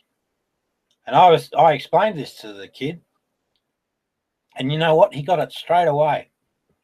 How do you know what love is? for a young person? Well, it's the feelings that you have in the parent-child relationship, because love is it's only a singular format. It changes, it gets other elements thrown in when you have a sexual context. So what I'm saying to him, and I think this is really good advice, make sure that love is there first. That way you'll build on. And you know what he said? He said, yeah, that's where we're at, him and his partner. And 15-year-olds and probably 13-year-olds and 12-year-olds and whatever are promiscuous, whether you care to admit it or not. But what I would say is that this particular individual, and he showed it to me when he confirmed this knowledge of true love, that this was a very, very intelligent, mature 15-year-old. And so that's that part of it, love first. And I think that's, like I said, I think that's extremely good advice and an important thing for people to know and think about.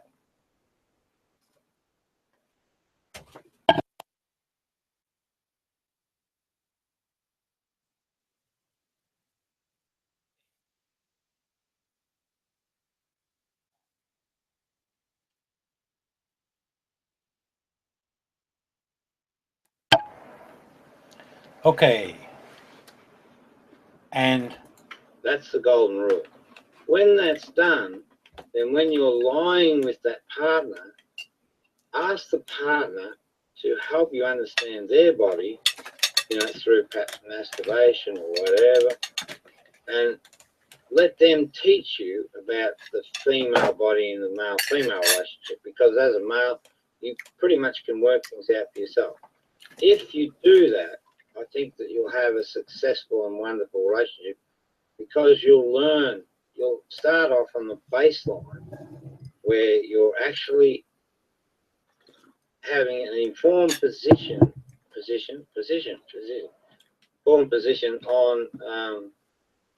the partner's point of view. So it's a very loving and respectful thing to do, to respect your partner and her sexuality. Yeah. So that's the sex talk I want. So that's it. It's no more than that. And when I actually spoke to the guy, I used the term explore each other's bodies, because people can work stuff out, and particularly him being as talented as he would work it out. So I just kept it at explore each other's bodies and respect each other's bodies. And my wife will validate that's exactly what was said. She didn't agree with it, and in hindsight, it really should be parents doing that sort of thing.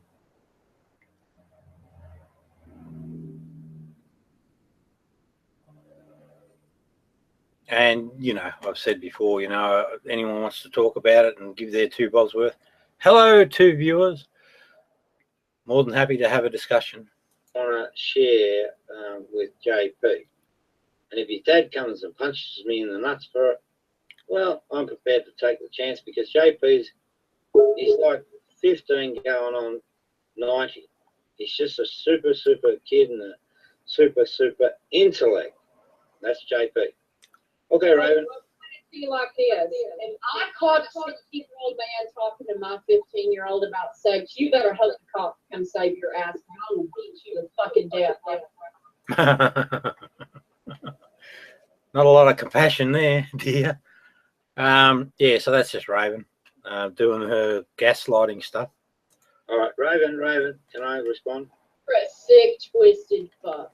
That is not your place to talk to an underage boy about anything sexual. That is not your place.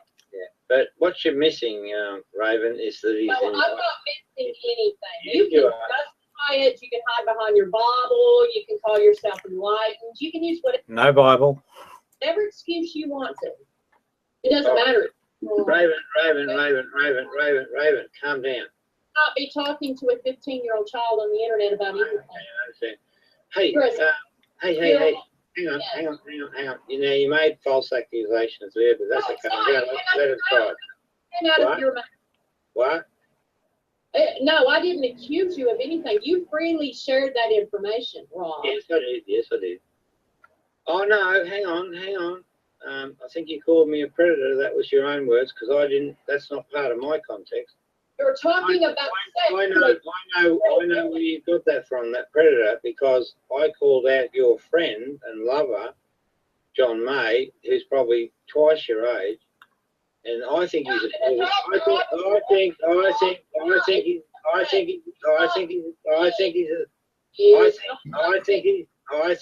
dirty old man, and that he didn't put. I reckon he put sex before love. That's what I think. And that same John May, what he did is he got, and we've got video evidence of this, that same John May, he asked two 15-year-olds or 14-year-old boys to take their penises out and show them on the internet. I think his behaviour is far worse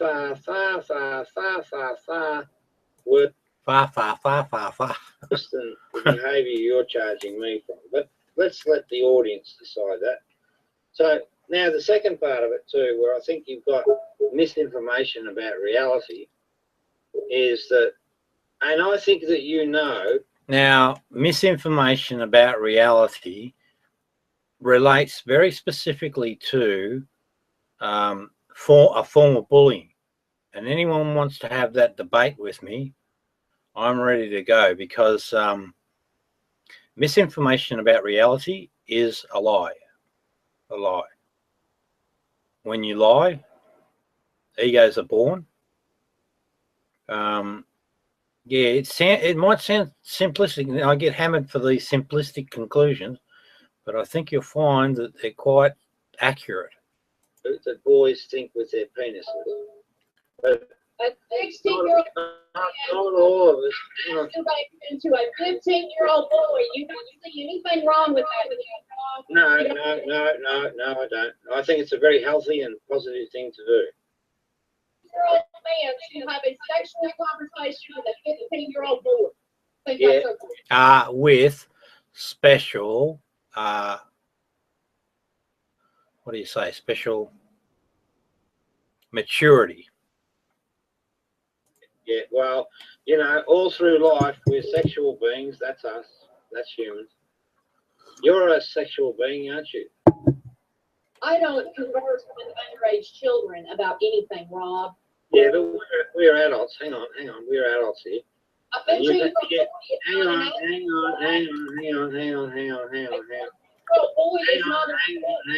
on. Settle down, for crying out loud. We're adults, right? Us here, right? You and I, and you've had an adult relationship with another older person. So you know, it is what it is. Yeah, I don't talk to underage boys about sex, Rob. You do. Yes, that's correct. Well, only one. It's the first one. It's the first one I've ever done that to, and it's because It's because. Yeah, well, that's the other thing too. I haven't even had that conversation, so maybe I might rethink it because you're so worried. I bet you have. Rob. No, I haven't. Now, there, what she did is, so she's running an agenda very clearly. She's making an assumption. There's no evidence for that. So you don't have any right to broadcast that position without some form of evidence. And my response was, no, I haven't, and I hadn't. And again, my wife will verify that. And I haven't, because you were the first one I shared that information with tonight. No, you've shared before how you talked to a 15-year-old. No. Oh, no. I haven't spoken to any 15-year-olds at all, actually. Yeah, but I will, probably will. Now you're lying. Mr. Enlightenment lying his ass off. Just lying. Okay, how so? See, that's why you don't get along with other adults, because you prey on kids, Rob. You can't impress Hold it.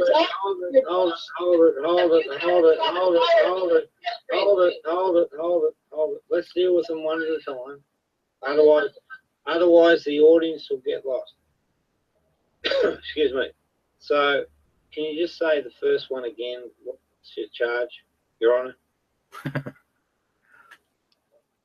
You're having sexual conversations with a 15-year-old boy and you're a 60-year-old man. Okay. Well, I haven't had that conversation yet, but what I said to you is that I will. You're a 60-year-old man having any conversations with a 15-year-old boy online about anything, and you.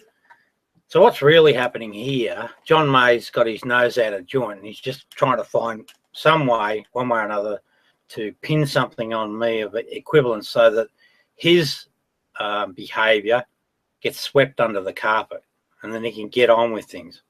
But I'm here to tell you, John May, I'm not going to let it get swept under the bloody carpet. And that's what's happening. That's the agenda. So there's been no. So the charge is, and I'm not walking back from it, right? And this is where I get myself into trouble, because I, just say what's on my mind. And if you ask me a question, I'll give you what the truth is. So the charge against me, well, she's trying to make it look like it's occurred. It hasn't occurred. If I decided at this point, oh, geez, I'm not going to do it. Maybe now that I think about it, I wonder whether that was their agenda, to stir it up so much that I just, out of stubbornness, say, well, stuff you, I'm going to do it.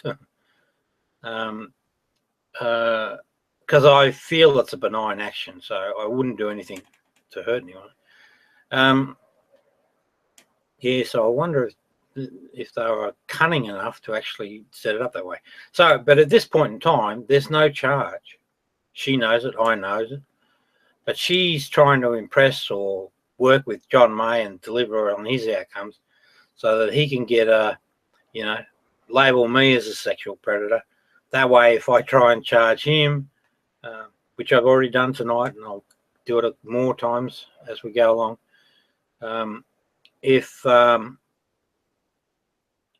so that's what they're trying to do, trying to pin that thing. But so again, look at the comparison. On video, we saw it. We actually saw what happened. This 50-year-old man teasing these boys, trying to trick them in or encouraging them to pull their penises out online. That's black and white and obvious. Short discussion, no drama. Most people will get that that's what happened. On the other side of the coin, we've got all this bloody crap going on, all this drama. Nothing's occurred at this point in time. It did happen, so I'm not going to walk away from that. But at this particular point, nothing's happened. And what is it that I did? I explained to the young guy, well, it's not even enforced explaining or anything like that. I simply said, I inquired to find out whether he knew what true love was. And he actually does, or he actually did. And I asked whether that applied to his girlfriend, whether that was in place. And he said yes. Now, that was a sign of significant maturity, because there's not a lot of people in this world that actually know what love is, know exactly what it is. And this kid did. He's 15 years of age. So the next step, right, was to say, right, when you get, love first, sex second. That, I think, is an important rule in humans' lives, because it builds good relationships, and then they could hopefully be lasting relationships. The second part of it was, I said, explore each other's body and learn about each other's bodies, because the person who owns the body knows a lot about it. I deliberately didn't use the term masturbating, because probably by the age of 15, he's already done that sort of thing anyway. But there's no need to bring that into the discussion. So and that's it. That's the end of the story, right?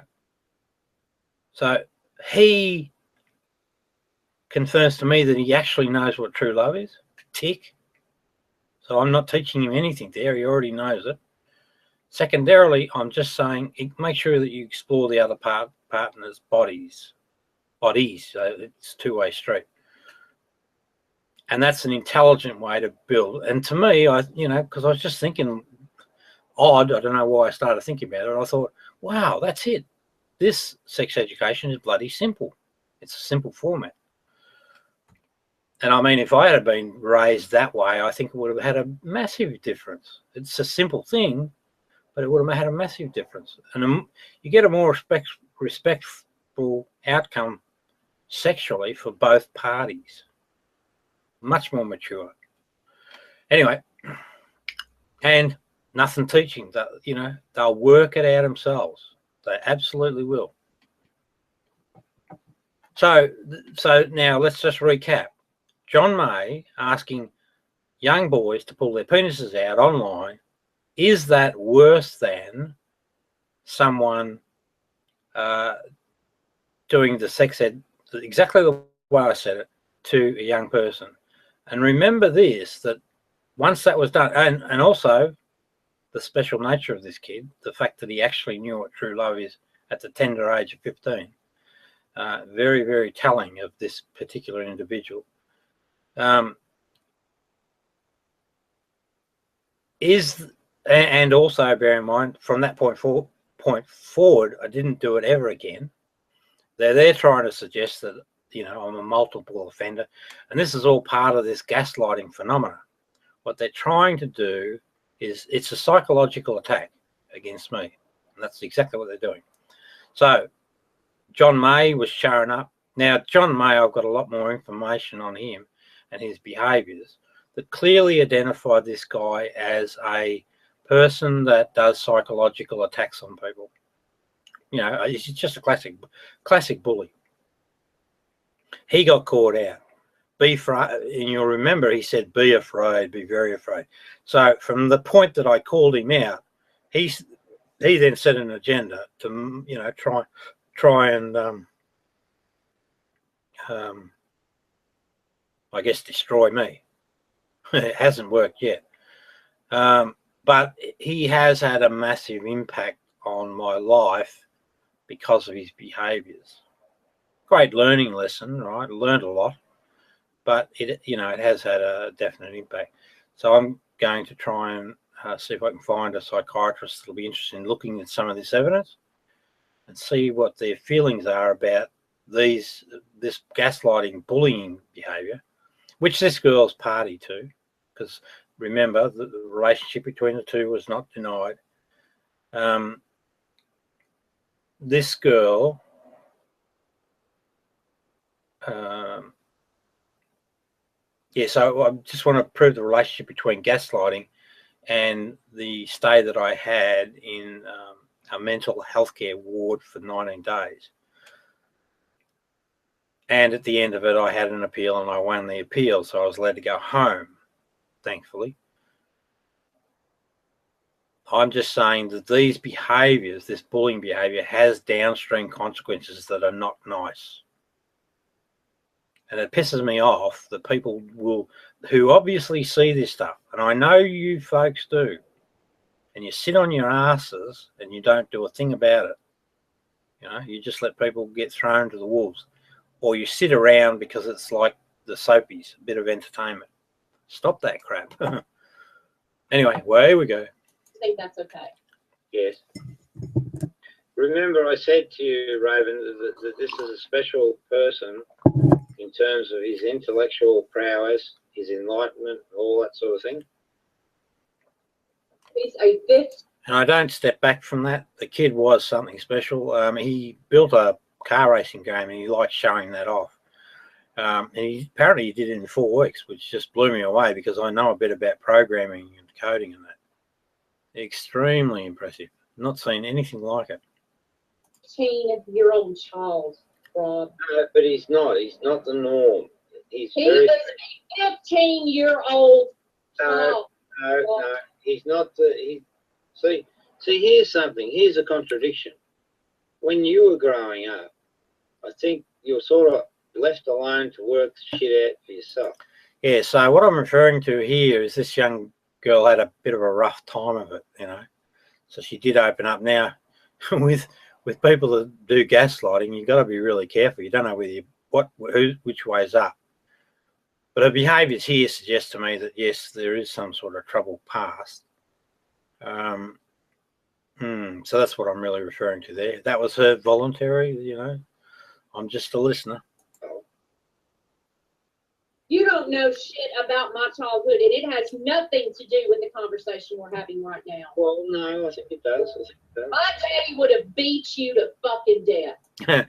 So she brings in an extreme sort of scenario about her daddy. I'm curious about that relationship, I guess. But not, you know, not in a terribly bad way, but there is something going on.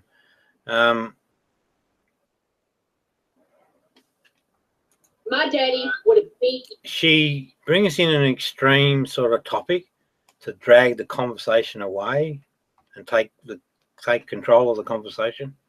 So that's another thing with gaslighters. You know, they're control freaks. They want to control everything. You to death. A 60-year-old. What for? 19-year-old child. Hey, is your daddy a fighter or an army man, or what's his story? If a predator like you tried to molest one of his daughters, yeah, he would get really violent and beat the fuck out of you, and you'd be lucky. Hang on, Raven. That's how I was raised. A 60-year-old man has no. All right. Settle fucking down. Now, what I picked up there is she was actually starting to get a little out of cat. So she contains it, but she actually started to rage a little. So I'm just trying to get her back to level. It's good that you're expressing your emotion, because we're dealing with a really important thing here. Remember I said the fight, flight, right? Yeah. I know exactly what I'm talking about, right? So that little raging event, right, that little raging stuff related around the father-daughter topic sort of tells me there's a problem in that particular area. That's what triggers the raging stuff. She pulls the composure back, though, I think. Raven, I know exactly what I'm talking about. Now, tell me about your daddy. Adults don't listen to Rob, so he goes and preys on underage boys to try to influence them. Now, that's a misstatement. There's only one, and that's one 15-year-old boy. There was a autistic young guy that I used to spend time with because no one else would. And, you know, it was an enriching experience. But we're just talking about on the internet, and we were talking about his dog and, you know, whatever interested him. It wasn't about me. So, but the gaslighter, and this is why I know that she's gaslighting me, will take those stories and turn them into something, you know, really nasty or horrible. And their hope is that that will then unsettle you psychologically. That's okay because people like you. You're a predator. It's only one 15-year-old boy, and I haven't spoken to him yet. If it's 20, it's still wrong, Rob. Okay. Now, tell me about your daddy. Do you love him? Do you love him? So what's happened there is I've actually sensed something in the relationship. And what I want to understand, if I ask her the question, do you love him? Then that, you know, if it's a lover, she just should say yes. That's the end of it. But if she doesn't, she balks around it, then that confirms to me that there's something going on. So I got the early trigger by the raging stuff, and now I'm wanting to explore it a little bit because, you know, when I see that, I just see a problem. And I see a problem that I reckon I can fix. Do you love him? Who's your daddy? Who's your daddy? Hey, Raven, do you love your daddy? Yeah, we see how enlightened you are. Go ahead, share some more of your sick, twisted ideology, Rob. Go ahead. All right, thank you, Raven. Raven, do you love daddy? Liberal shit. Raven, do you love that? Raven. Yeah, Rob, tell us all about it. Raven, do you love dad? Do I love who? Your dad. You're damn right, because he'd have been. Bingo, she said it. You're damn right, because he would. I'm not so sure. Well, no, actually, Yeah, I think so. You know, but it's still a bit fuzzy. Eat a predator piece of shit, 60-year-old fucking. All right. Hang on. So you can see by that. I mean, if you pay attention, right, I'm being charged, you know, and promoted over the internet quite heavily. I'm not concerned about that as much as I'm concerned about her and her well-being as a human being.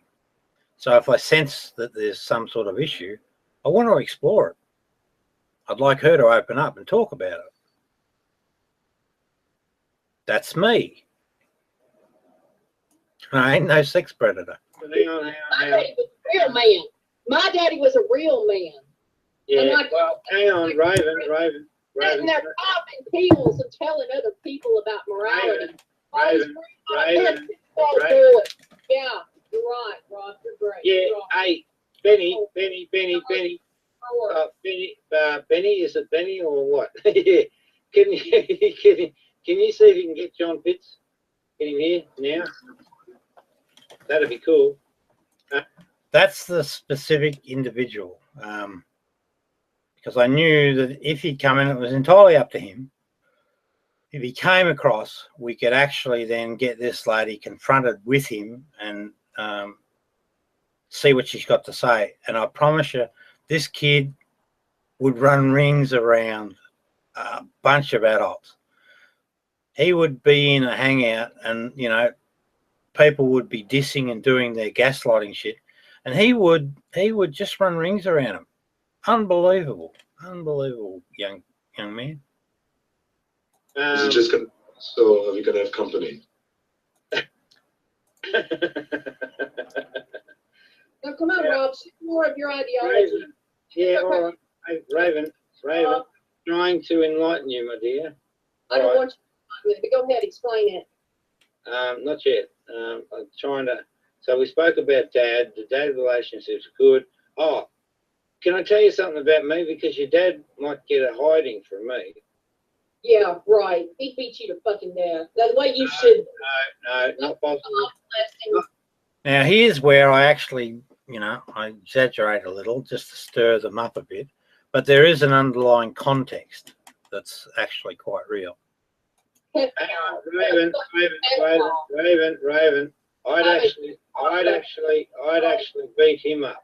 Fucking sick. That's sick. Raven. I would actually beat him up. Yeah. Okay, Rob. What? Do you know why? Step off your fat ass from the computer long enough, you can answer the thing. Well, no, I've got some martial arts training, but the thing is, True. Everyone else on the internet. Oh, it's a taekwondo. I'm a badass. well, no, I'm actually quite good at True. You have is talking shit on the internet, Rob. Three. Now, Raven. But here's why he couldn't possibly beat me. It's not possible. I'm of the This is not true. There'd be a heap of people that could beat me. Nazarite tradition. Now, what I'm talking about here has an underlying truth. The Nazarites, I think, were a warrior class back in the pre-Babylonian days. I think I'm right in that saying that. Nazarite is what Jesus was, a Nazarite. Why do I say that? Because historically, when we look at Nazareth as a city, historically, we get nothing. It's like a vacuum in terms of anything about Jesus. My conclusion was that Jesus was a Jewish guy that practiced this Nazarite tradition. The Nazarites live a very austere lifestyle. I think there's possibly, like vegetarians, that sort of thing. But being enlightened people, very clear thinkers, they would make the best warriors because they don't have any baggage. So I think that Jesus was in fact a Nazarite. The other thing that you look at when you go into the historical side of the story, you come across a term called the immovables. And when I saw it, I thought, I wonder what that group are all about. And I couldn't find a lot of information about them, but what I thought is, an enlightened person is immovable because, you know, you found the truth. You found the answer to, life experience. So I then realized, I bet you 10 to 1 that tag applied to the Jesus community that were enlightened. All sort of fits. But anyway, I used that basis and I just built up a bit of a story to stir her up a bit. I mean, her old man could probably have beaten me up, but I'm not worried. I'm not scared by that. Which goes all the way. Hang on, wait a minute. That's right. It goes all the way. Hang on, wait a minute. Raven, settle down. That's right. Raven. Nazarite. Nazarite. Well, back in the days of the Torah, before Babylon, right? So this is round about... Here we go with the Bible shit to make it okay. Here we go with some dusty book and a fucking comic book with a sky god that we don't believe in, but yet we do believe in. You know. Yeah. So like, Oh yeah, if you okay. Here's Benny. Benny's all right. Sorry, Benny, cannot talk to you. Now, if you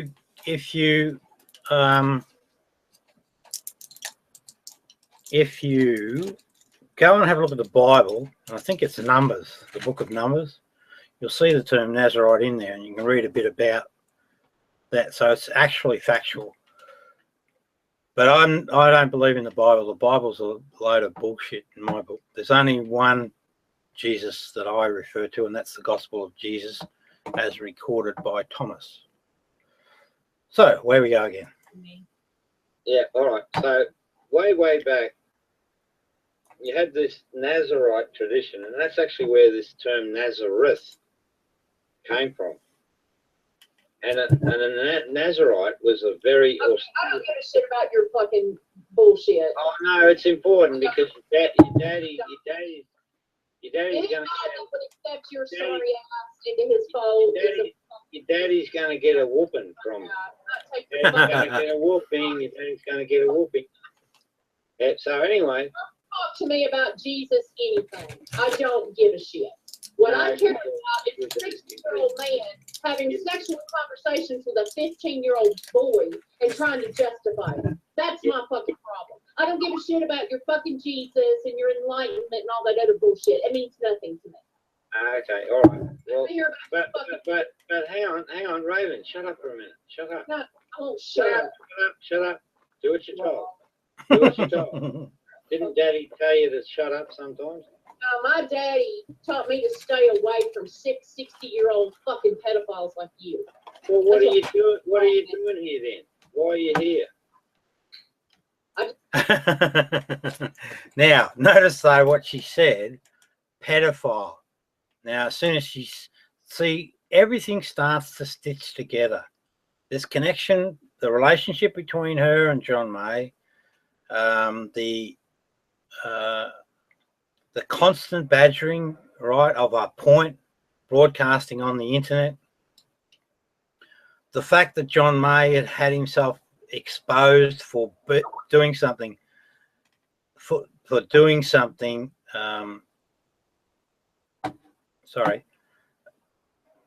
got exposed for doing something. She's a friend of his, etc. Yeah, so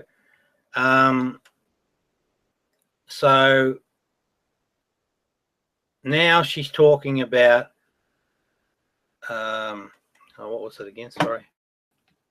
I just wanted you to come clean, and you did. Now everyone knows that you're a sick fuck, Rob. Yeah, so she's just trying to promote that sort of stuff, and she said sexual predator, I think, a number of times. But she used the word, what was it? A pedophile, which is exactly, right, exactly, if you remember, what I said of John May. That tells me specifically, because you can't draw a pedophile out of that. Oh, I don't know, maybe you could, I suppose, but I certainly know from my perspective it's not pedophilia. Yeah, so away we go. From your own. Oh, I see. So really, So and hang on. that's okay. But you have two adults. Raven.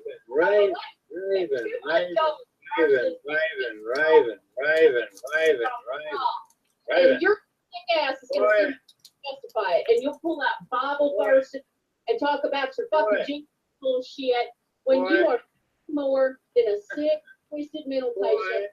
Quiet. Obvious problem. Obvious fucking. Quiet. A 60-year-old man talking to a 15-year-old. You know, I don't give a fuck what you have to say. Hey, Raven. Raven, you cannot beat me. It's impossible. No, because you're a sick, twisted mental patient. No, I'm not. That's not. So that's why she's mentioned the reference to mental patient. Again, she's not a medical person. I don't know whether I pull up here and get it to sort of prove that. The condition was diagnosed. Remember, I won in the first round. I won the appeal. It's not related to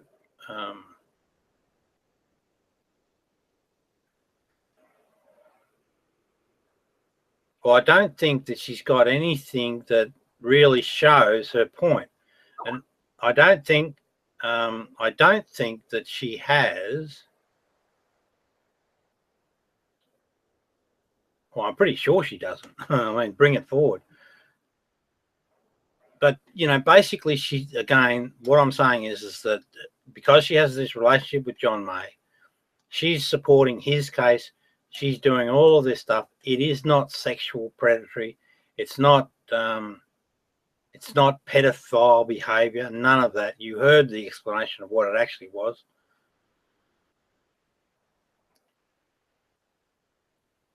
It happened once. It's never going to happen again because of the fact that I really realized, again, remember the special context of the kid. I realized, you know, that it's appropriate for parents to do that stuff. So if I ever get engaged on that topic, it'll be with adults. That's the end of the story on that one. But it doesn't match with what she's trying to do. What she's trying to do is profile a situation which gets this real problem, John May, off the hook.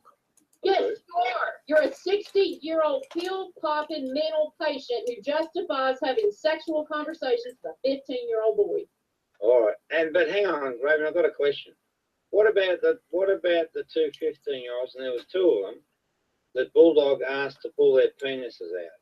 Don't you care about that? That story is coming from a 60-year-old man who has sex. We've seen the video. Everyone that watches this has seen it. Sexual conversations with a 15-year-old boy and uses Bible verses to justify it. Do you really? No, not Bible verses, Gospel of Thomas, and not to justify it either. Now, at this point, I should have actually pulled it up and said, all right, what verse did I quote? Because the Gaslighter are very creative in creating stories to justify their position. So in other words, they just pull them off the top of their head. That's why it's important to pull them up and actually say, all right, let's have a look at this evidence. What happens when that occurs is the behaviors start changing. They start hopping around a bit. Similar to what we saw with John May. Really fucking think I believe that story about Bulldog? Do you really? Okay. I see the problem. Yeah, so I spot the problem there, and I was relying on Benny to bloody get the damn video, and he could have got it in a heartbeat, but he let me down again. See the problem. I see the problem. You haven't seen the video. When I hear from your own mouth that you're a 60-year-old man having sexual conversations with a 15-year-old boy, I could give a shit less what you have to talk about anything. Okay. Do you understand that, Rob? So why are you here? Go away. I know why you're here. You're doing gaslighting. Hang on. We're going to show the video now, okay?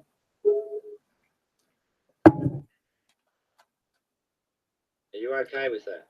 Probably. What? What did you say? Whatever you think. What? Huh?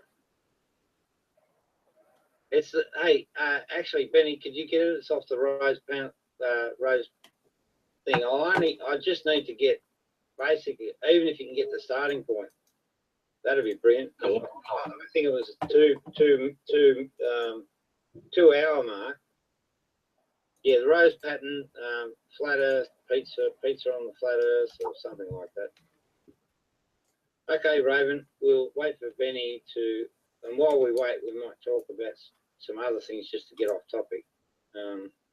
Yeah, you can't handle the repercussions of what you said. That's right. Let's change the subject, Rob. No, we're not. No, we just got to wait for the video, and then we'll see Bulldog. We'll see him actually call these young boys out. And the language that he uses. He says, get your gherkin out. Come on. You know the way he talks. Come on. And he's drunk. Come on, get the gherkin out. Come on. And so gherkin is a euphemism for penis. So we'll see this evidence, right? All this coming from Rob Beasley, a 60-year-old man who has sexual conversations with a 15-year-old boy. Yeah, but it's just a conversation, and fucking John May's asking them to pull their penises out on the internet, which could really wreck their whole lives. All that coming from a 60-year-old man named Rob Beasley who has sexual conversations with a 15-year-old boy, and you think that I'm going to believe anything that you have to say? Really? Do you think that, Rob? Oh dear. Hey, now remember I said I'd take good care of you.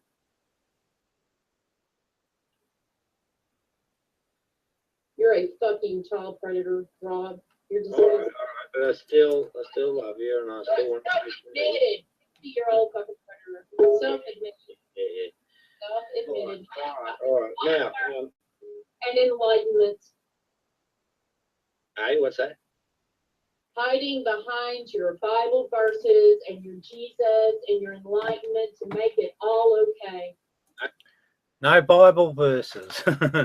Gospel of Jesus as recorded by Thomas. Only thing I refer to. Oh, pardon me. Okay, you made a false statement there, and it could be proven. Hang on, you made a false statement. There's been quite a few of them tonight now, and that's the form of this cognitive dissonance. That's what it does. Are you not lie? No, actually, that's a bad comment, I think. Oh, okay. I'm probably referring back to the father thing. That's really cognitive dissonance.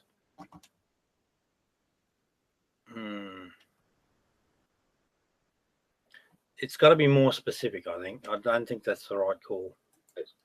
Are you not? I don't subscribe to the Bible at all. Yes, correct. The only text that I follow is the Jesus from the Gospel of Jesus written by Thomas. And you use that Raven.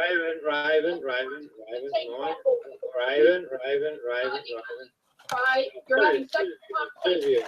Use Bible verses. Raven. That's it. That's all I use for a source for spiritual reality, but it's extremely, extremely precise. Now, the Nazarite stuff. I don't want to hear about your Nazarite. No, the Nazarites were the ultimate warrior. I don't. They are the ultimate warrior. Don't give a shit. If they you're in cannot be beaten in any battle. So if your dad came anywhere fucking near me, I would. I'm just playing the game here, but the Nazarite.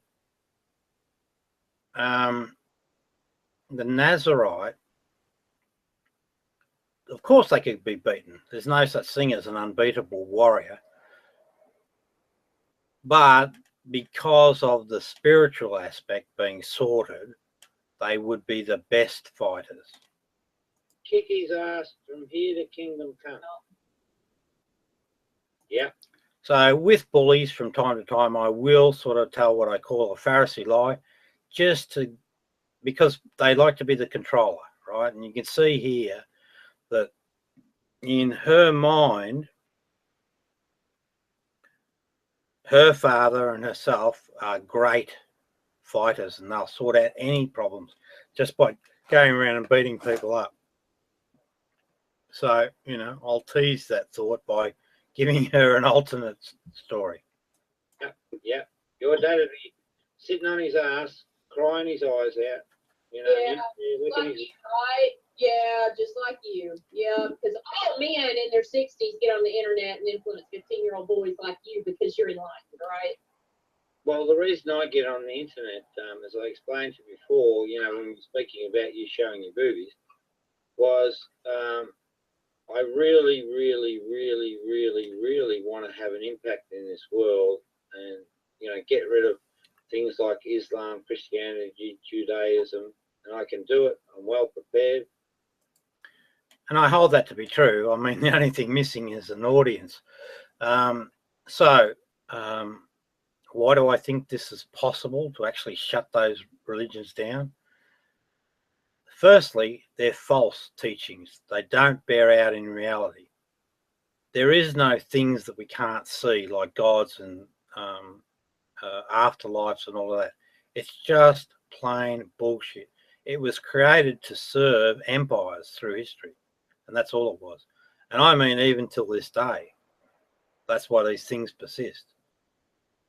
The Jesus teachings are a vehicle to prove what authentic spirituality is, and then you can take that information. That's exactly what I did in the book. Take that and then build a strong argument against religions because they can't demonstrate that they match this other spirituality. They don't, and they can't. They'll fail the test at every corner.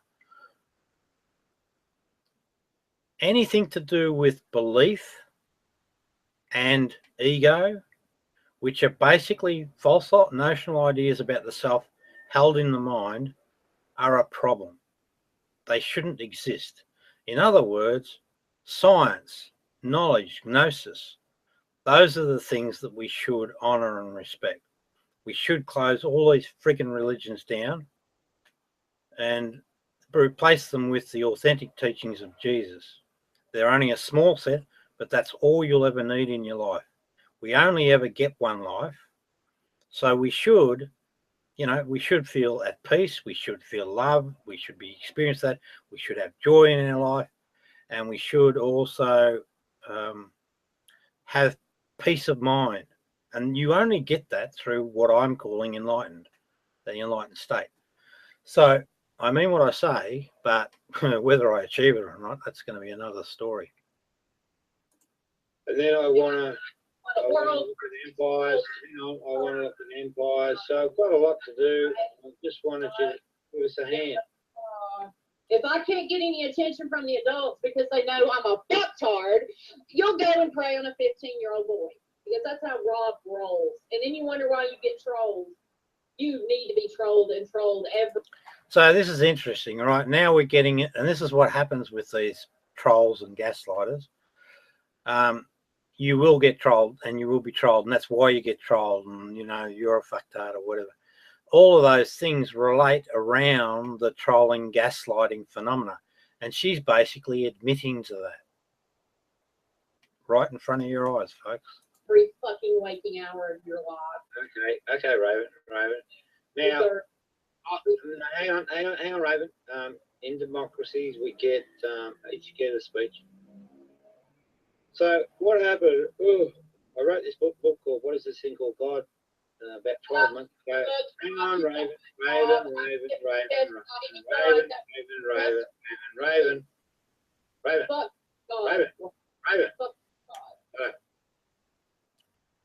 You can take that piece of shit and shut up your fucking. Fuck your book. Your book is garbage. Well, now this is an important point, and this is what happens too. It's delusional behavior. She's broadcasting, your book is garbage. It's just rubbish. And she hasn't read the book. So how can you make that call? I mean, she doesn't have to read it. There's no obligation. But if she hasn't read it, there's no point in making that statement, because what it does is it shows up that she's got an agenda of her own and she's gaslighting. Oh, hey, Raven. You know, Raven. that's awesome. Raven. You didn't realize it, did you? Raven. Realize it. Raven. Go OD. Read Rob's book.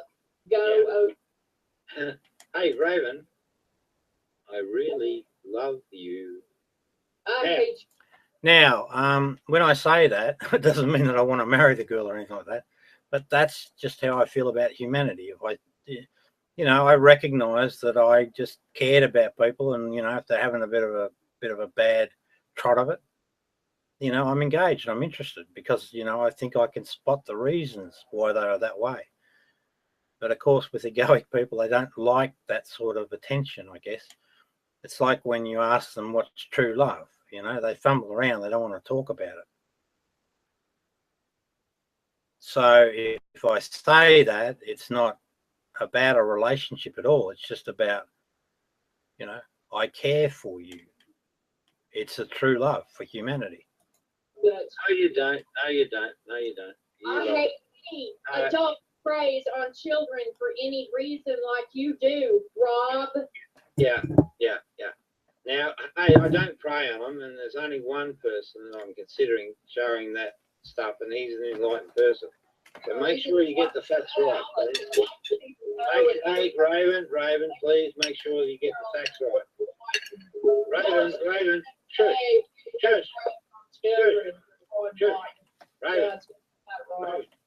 Raven. I'm learning a lot about you, Rob. I know. Pay attention. You're going to learn a fucking lot. I promise you. Now, Raven, do you want me to send you to your room? Fuck you, Rob. I don't give a shit what you do. Oh, is that what you want to do to me? I hope you get you more trolls from this conversation.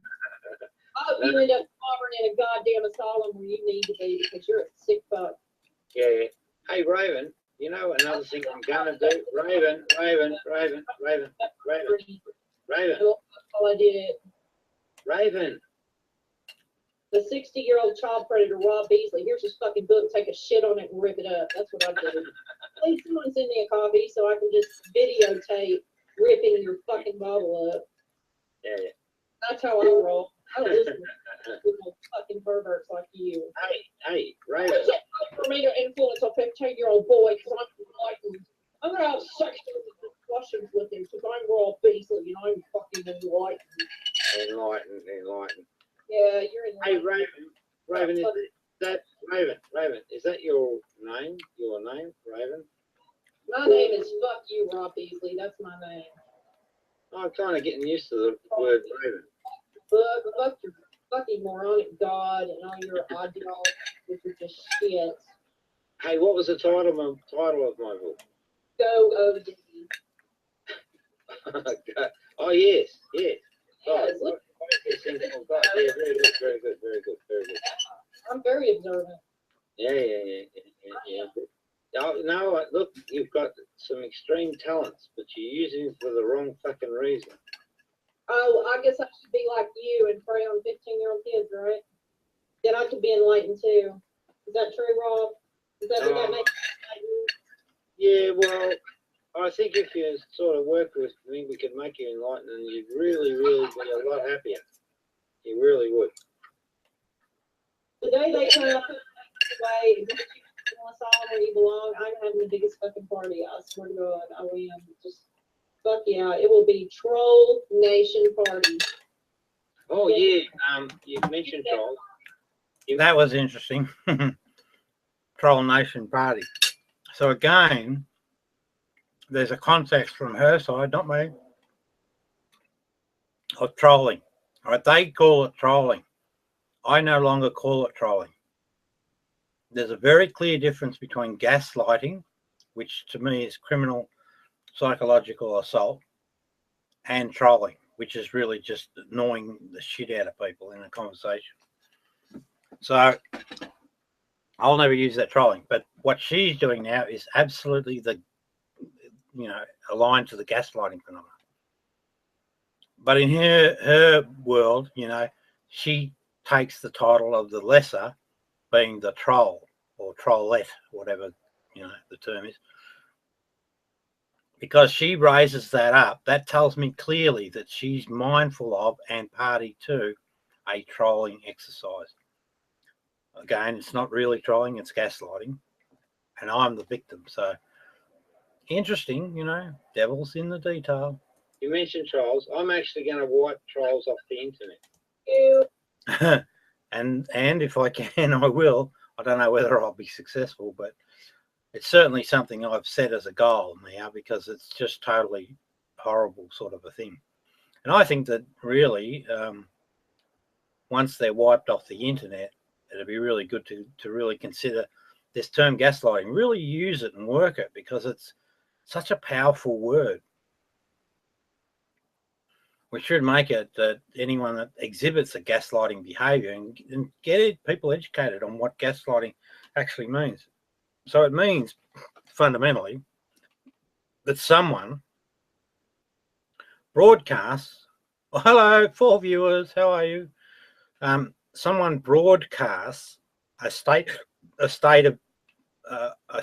about a individual, so it's targeted at the individual, that's actually not true, and they don't have a position to know for sure. So they create it delusionally. So gaslighters are delusional. They create it delusionally in their mind, and then they project it out over the person and say this is the reality. So in other words, you're an idiot, or you're a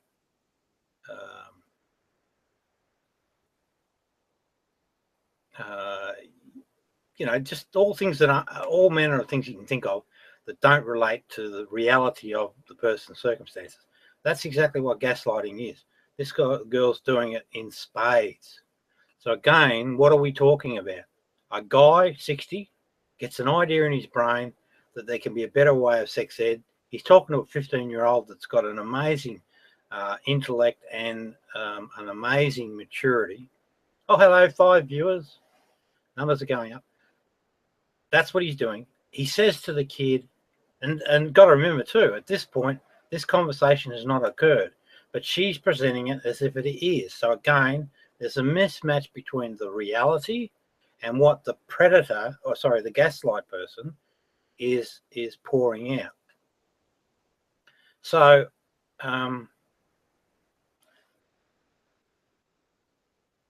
so what we're talking about is a sex talk, right, which starts off by inquiring with the person, do you know what true love is? Amazingly, this kid at 15 knew.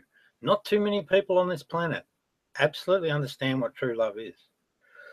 And there's only one form of love. And then the second component of it is the second part of it is explaining or saying, when you lie down with your partner, explore each other's bodies, because you're an expert in your own body. You got to remember, most people have, by the time they get to 15, will have, done some masturbation or explored their bodies. So the person becomes quite expertise in their own bodies, and but males don't know about females. So sharing that knowledge by exploring each other candidly then sets the groundwork. Hello, 5 viewers. Sets the groundwork for a good life. So what comes first? Love. It must be understood, true love. Very, very important. And then, so love before sex. Now, remember again, at this point through this discussion, I've not had that discussion with this boy. But these guys have grabbed onto the fact that I blurted out, because that's me.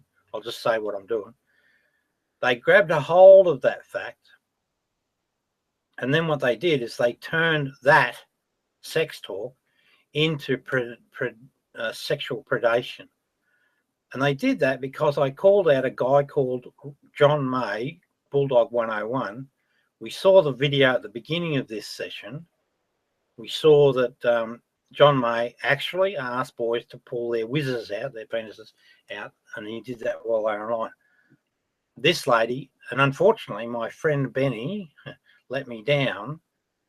He could have got this video and he didn't, for whatever reason. And then I could have shown it to this lady, and then it would have really made a big, big, big difference to the outcome. But because we couldn't go, this video then gets broadcast as Rob Beasley, Confessions of a Child Predator.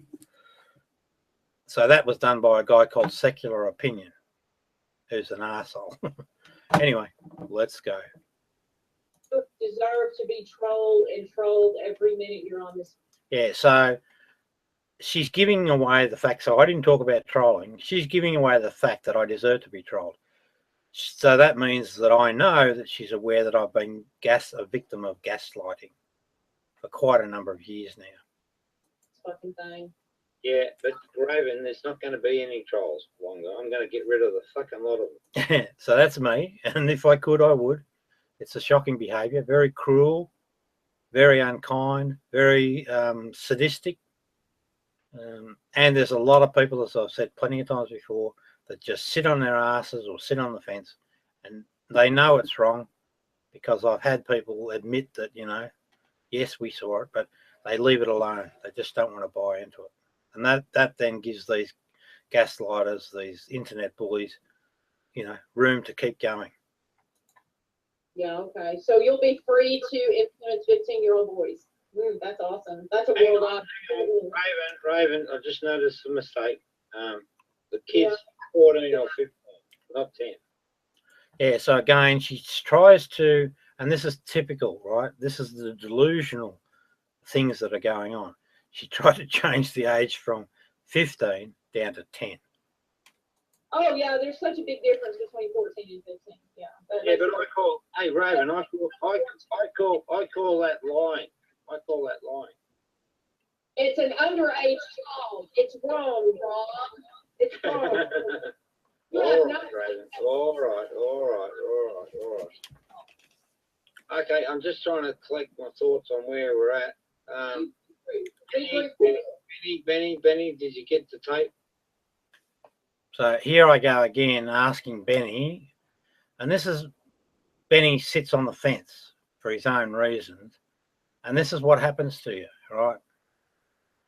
It absolutely, there are those rare moments where you actually need support and you just don't get it. You just do not get it. It's an appalling situation. Did you ever quit in front of Freya? Huh? No. Where's the fucking URL?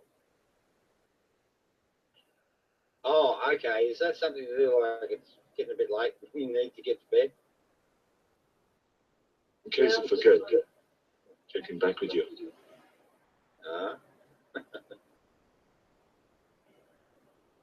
What's that mean? The 60-year-old man we raise our 15-year-old boys because he didn't like. Yes, that's true. Now, I didn't pick that up. She got me there, the bugger.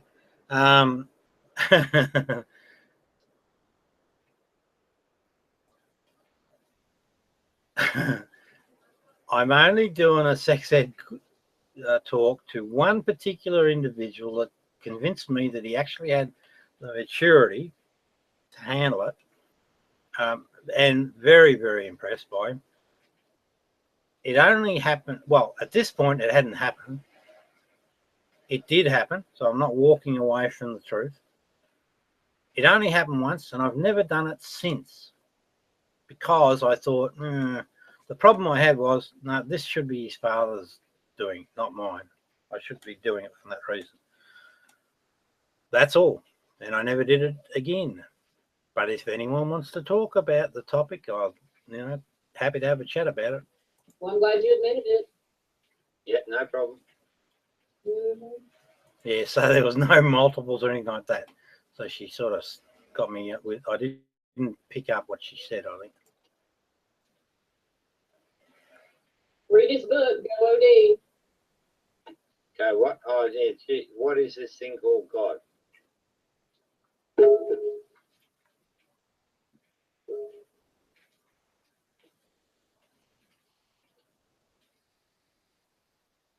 should be in jail. Realize that? I don't think you get jailed for sex ed talks, and particularly if I explain my side of the story, I think the judge will let me walk. Nah, I don't think so. That's what you get for thinking. For what? I hope his parents catch you. I hope they catch you. Yeah, that'd be cool. Yeah. Hey, you know, hey, it's not the first time I've done something similar. There was a young fellow that had autism. Are you familiar with autism? Yeah, so what I'm going to be talking about here, I'll let it run through. There was I probably mentioned it earlier, but there was a young autistic dude, and all that happened was he would, basically the people in the internet would ignore him. So I felt sorry for that circumstances. So I spent some time with him and just talked to him and, talked about his dog and whatever. And that's all that happened. But these guys grabbed that story. Oh, and then his mother fortunately put a stop to it. His mother did say she didn't want him to talk. And as soon as she said that, she's the parent, I just let it go. I mean, the kid was hanging around and I think I was far better company than the other buggers that sort of he tangled with. So that's all that happened there. And again, I brought it up. I mentioned it. I didn't need prompting. Oh, so you also prey on kids with mental problems. Oh, that's awesome. Please share. Yeah, well, the autism's not really, it's misdiagnosed as a mental problem. It's actually more accurate to say that the kids have a special case. So their brain functions fucking higher, way higher than the normal condition. And so it's the same problem. They sort of get looked at as if they're nutcases when one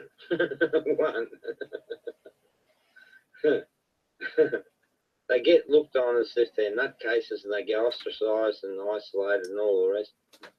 And so I ran into another kid like that, right? And I became his friend. Just like this crazy ass Benny, he's probably similar. Ostracized. What's going on? I don't know. It's going along, isn't it? So, Benny, could you get that clip at all or not?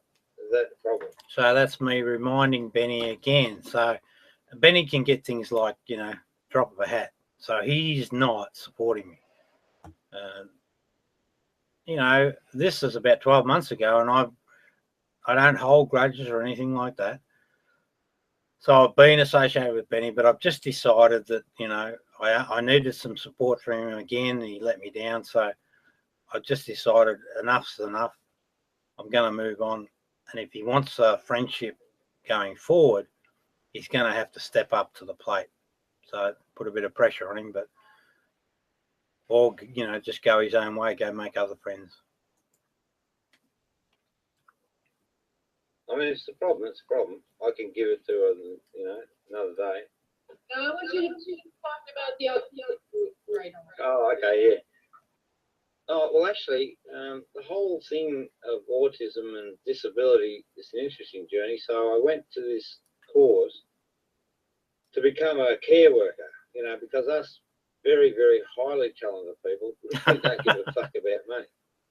We just care about people. Now, so I'm doing this care course, and they show this movie about a lady called Annie, and it was back in the 70s. And back in the 70s, that the medical or the mental institutions had a pretty poor fucking understanding of conditions, pretty much like they do today. Well, anyway, Annie was born cerebral palsy, which means that you've got really a highly defined disability state. So, you look quite deformed. And you've got no way of communicating, right? So in the 70s, they assumed that she was both physically and mentally handicapped. And the lifestyle for those kids was that they would be stuck in cots, and, tended to like bloody battery hens. And Annie wasn't mentally disabled at all. She was actually quite intelligent. And she was blessed that one day a lady came in, a lady just like you, Raven, that just was passionate about life and cared for human beings. And this lady sort of, what did she do? She just noticed something in Annie. And what happened, to cut a long story short, she basically took her under her wing and developed a whole communication system for the lady. And it was then revealed that Annie was actually fully mentally capable. And she went on to study history, I think, at university level, and had a much fuller and richer life than just being stuck in a cage where she couldn't even scratch her back because of her condition. She couldn't even tell anyone that my fucking back needs an itch. So when I saw that movie, I thought, fucking hell, wow, that's really powerful stuff, because what it says is that you shouldn't judge a book by its cover. And it's a really important thing, and this is probably relevant to here, because what you've done to me, Raven, is that you've judged me based on the cover that's slapped on me by these other guys. There's always another story, and what I think you should do is actually talk to people and just get that other story. Now, Listen to second conversation. Go listen to what comes out of I don't think, I honestly think this is the case. This is one of the challenges and problems. It's almost like the egoic mind puts the blinkers on. And everything I said, which was a real true story, you can get the video. I don't know whether it's actually online. How does it go, Annie? Oh, I might look it up at some point, but cerebral palsy and Annie, I think, might help locate it, if you go to Google. But that is, she didn't hear or appreciate what I saw and understood. So there was no connection.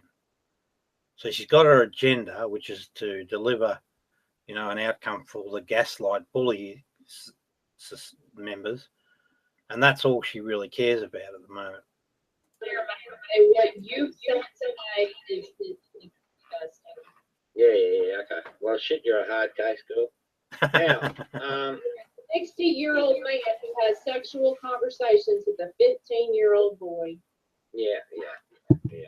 Take me. One thing's interesting there. So the longer you go, the more that the story. So some things are slipping through, sinking in. So she's, in that particular outburst, she just said sex ed conversations with a 15-year-old kid, which is different from the phrasing she's used. Me to fucking court. Now, the next story. So there was another instance where I did a similar thing as what I'm doing with this 15-year-old that's extremely, extremely gifted. Was another kid who had, well, Benny, you know the dude, don't you? Brandon. Gosh, didn't we cover that? Actually, we never spoke about Brandon, I don't think. We just did, didn't we? One. Hang on, Benny, are you there, or what are you doing? Anyway, this guy, Brandon, so he's got a similar disabled, but you find within the intellect, if you spend time with these people, you just get an insight into a wonderful, wonderful, wonderful human being. That you can mold your ideology. You can't get to adults through you. Yeah. Hey. I've had enough of your bullshit, so shut up. Now, shut up. Benny. 15-year-old boys. Benny. Hey. Quiet. You prey on 15-year-old boys.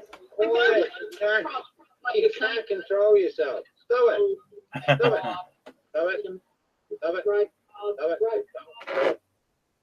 You like a mentally disabled mom. What's that? Sorry? Like that. What's that? You like molding mentally disabled kids, don't you? Because they're The easy. kid. Kids. The kid. Yeah, the kid. Hey, Kid.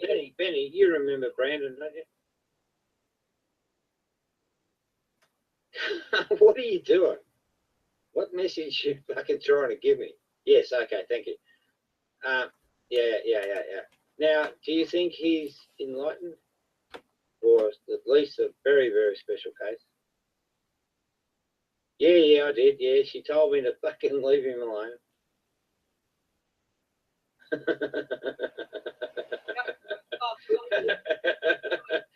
You have to be talking to your child. That's What's right, that? Rob. No, but I respected it. When she said it, I just stopped. Yeah, so what I'm talking about there, and Benny, I'm talking to Benny, so I suppose for you viewers, that's a bit constrained because you don't see Benny. Benny's a person that uses a yellow ball and he just types his comments. So I'm talking to that comments, you guys don't get to see them. What was mentioned there, we were talking about Brandon and about how his mum said she wanted him to stop hanging around me, basically. And as soon as she did, that's it. I would have perhaps liked to have a chat to her about it. It's not my affairs. And I can imagine raising a disabled kid would be a tough chore at the best of times. And actually, speaking of that, he's actually hung around. He's come back in, but I won't talk to him. I can't, because his mum says no. But So you hey, hang on. Hang on. Now, I respected his mum's wishes, but it broke his heart because I was one of the only people that would spend time with him and just talk. Yeah, that's what credit they Rob. What? Talk? Yeah, because you're a fucking and his mother's. Hey, Raven, I think we've got enough now. I want to talk to you now. I want to come back from cognitive dissonance. Yes? I'm just glad his mom. Hey, I want you to stop that for a minute. Hey. I want you to stop that for a minute. I just want you to come back and talk person to person. Will you do that? Will you do that? Of course, you're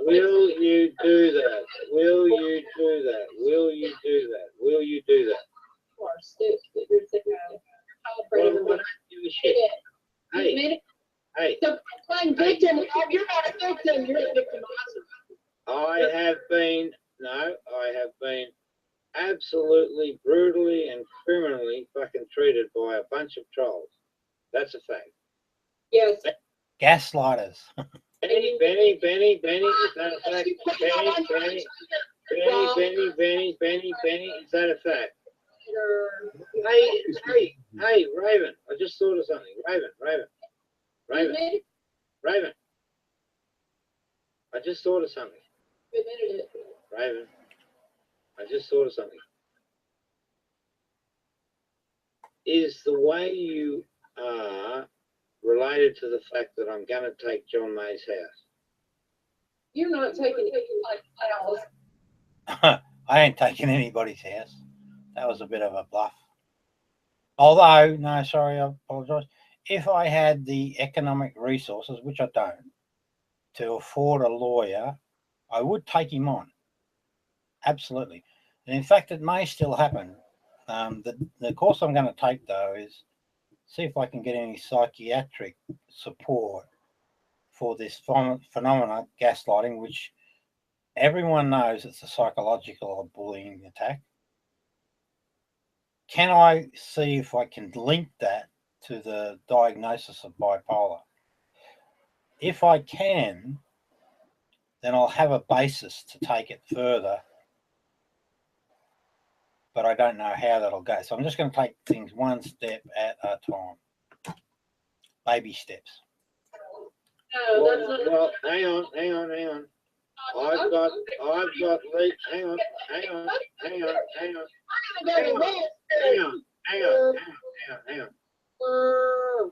Worldwide. Hey, hang on.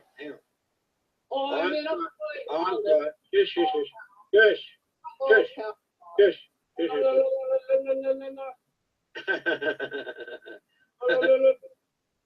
Hey, Raven, can I pay you another compliment? He's a lost cow. He's gonna. Now, bingo, another key word, lulz cow. What a lulz cow is the victim of this internet bullying behaviour. So that's me. Now, because she calls me that, we know she's already used the troll reference. We know that she's conscious of these sort of activities going on, right? Because I don't bring that into the conversation. She does. You know, there's plenty of examples where these guys have called me a lulz cow. Take John's house because he's a lost cow in the lost court. Yeah, you ain't getting shit. You're not getting shit from anybody. You're gonna 20 years from now, you'll still be sitting on your fat ass on the computer talking shit because that's all there is. Yeah, okay. You don't have a law. Wait a minute. Raven, you've had a rant. Hey. Yeah, because that's what Rob does. That's how Rob rolls. Hey, settle down. Pop in, let Hey. I'm Rob Beasley. Yeah, now. Balls count. Raven, settle. You know, parents catch me and make me get off the internet.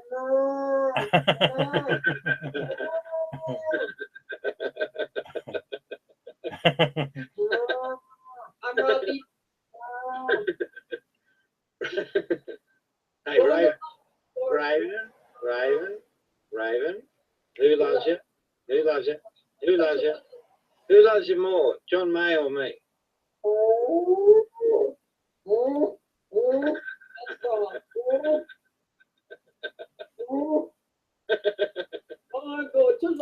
So what I was saying there is, again, I have an authentic compassion for everybody.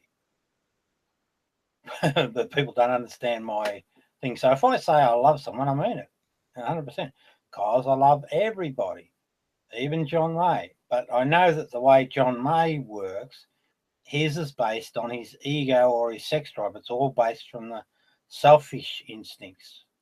That's who he is. So I'm just trying to get her to think about that, or, you know, to consider those two alternatives. Hoping to get through to the, you know, the true heart within everybody. Balls calls because I'm enlightened. She's a bit of a character.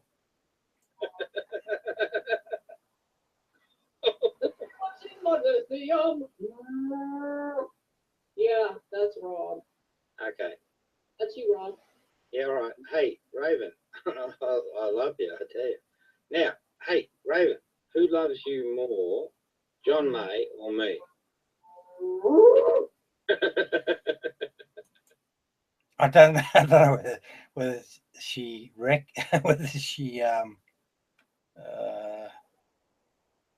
don't think she answers this, which is interesting. Not saying it's anything indicative, but it's interesting. Well, cow. Answer the question. Beasley. Ah, see? Beasley. Hey? You said Beasley.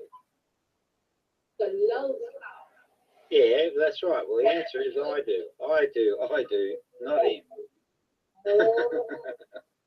All right, Raven, I think we've probably spent enough time together. Would you like to show your boobies? Now, there's a long story behind that, and it's probably bloody too long-winded. And I've mentioned it on plenty of times on other things. maybe I'll explain it here again, I don't know, but there is a very specific reason for that request. And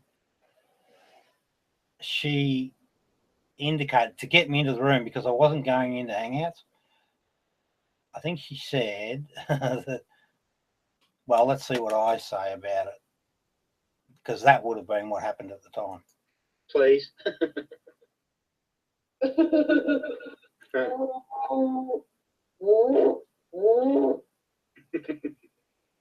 Well, notice first thing, she doesn't make much of a reaction to that, so it's almost like an accepted thing. You know, if it was an offence or the first time she heard it, you would expect that the woman would say, "What did you say? What the hell did you say?" But no, totally different reaction here. Robbie is a lolcow. Child predator lolcow. I'll take you to Lowell's court. I'm Rob Beasley and I'm enlightened. Actually, I don't think you're funny. I think you're sick and disgusting. No, hang on. I'm laughing at you.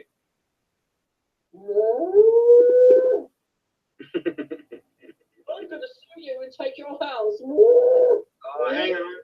Hey, you didn't let me answer that. I've actually got solicitors engaged, so yes. Not true. That was a bluff. I did look at solicitors, though. Too damned expensive. Sorry, Judge. I'm Rob Beasley and I'm enlightened.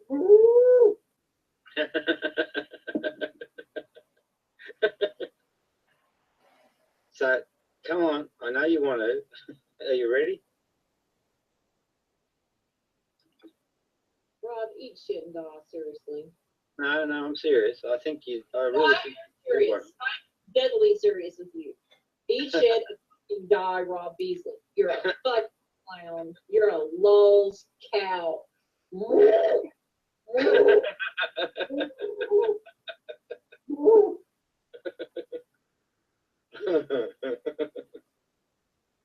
Okay. I'm just, So, it's awesome. Is that a yes or a no? Is that a yes or a no?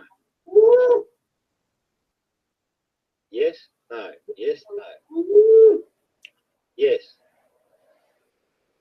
Fucking lulz cow. Come on.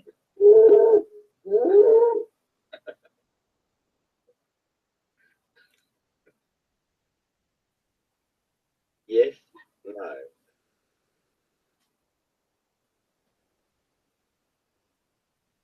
Take a moment. Just sit down and calm yourself.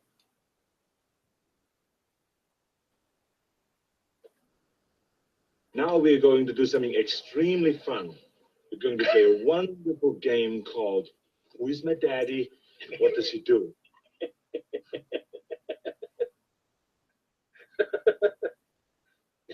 Okay.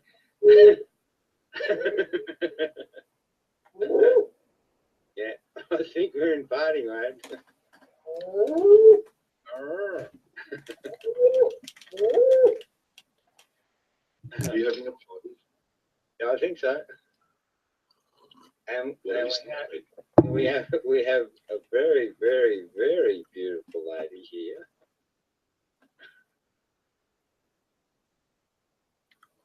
Hello, cute. I don't think I've ever seen her. That might be me just flattering your ego. And she's... Thanks for sharing with the class. What a fucking sick bastard you are. You're welcome. You're welcome. No, we're only asking. I mean, you don't have to. I'm surprised you admitted it. No, because you got to be true, dear. And the sexual characteristics, they're part of the reality. They just are. So the point I'm trying to explore here, and I'm really interested in this, I don't have an answer yet because I've stopped this line of inquiry, mainly because it just gets me into trouble. But what I'm interested in is, well, I feel very strongly that the sex that all sexual behaviors are driven off the survival instinct for the self. And I'm just really curious to see if you initiate a certain response, will the female then, because it's instinctual, respond in kind or not? But it's too difficult an environment here to play with it, and I'll leave that up to the bloody experts. I don't care anymore. I mean, I have my own view now about these matters. So that's that. So that's what I was exploring, and I did it specifically for a reason. There was a lady that got bullied quite badly, all because of one male that she got hooked up with and his sexual urges. And I really wanted to try and demonstrate to her that males, particularly when it comes to looking at boobs, males initiate that request, or they're the ones that are the main instigators, and then the female can be, you know, give a sexual response back. So I was exploring how does that mechanism work, because the reason I did that is I just wanted to try and find a way to explain to this lady, because she was taking on guilt where it was unwarranted. She was the victim, and in a lot of victim scenarios, the bloody guilty parties get away with shit and the victims get left with guilt. Not in my case, I got no guilt at all. But this lady was, and it's wrong. You shouldn't live your life that way. Accountability has to go where accountability belongs, and I think it's always founded in these two survival instincts. So that's what I'm trying to prove here. Anyway, and my motive was to release this other woman from guilt. I mean, well, hang on. Isn't it true that boys like boobies? Really? Well, and some girls just do too. Go to the class. Don't let your kids online by themselves, because you've got Rob Beasley and people like him that prey on them. And they usually live. Like, yeah, hang on. John May. Bible fucking bullshit. No Bible. That's the other phenomenon. They lock in with these ideas that are delusionally created, and they won't shift from them. Actually, that makes me think of that bloody Jim Barrow fella. Yeah, anyway. John May's a pervert.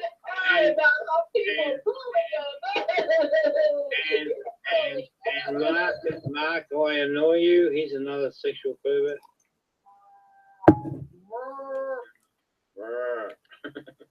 Tell us how you're a good Mark. victim, Rob. People make fun of me. Now there's another key, right? People make fun of me. So she's aware of that's going on. But as a fellow human being, does she do anything about it? No. She joins in with them and has fun for herself at my expense.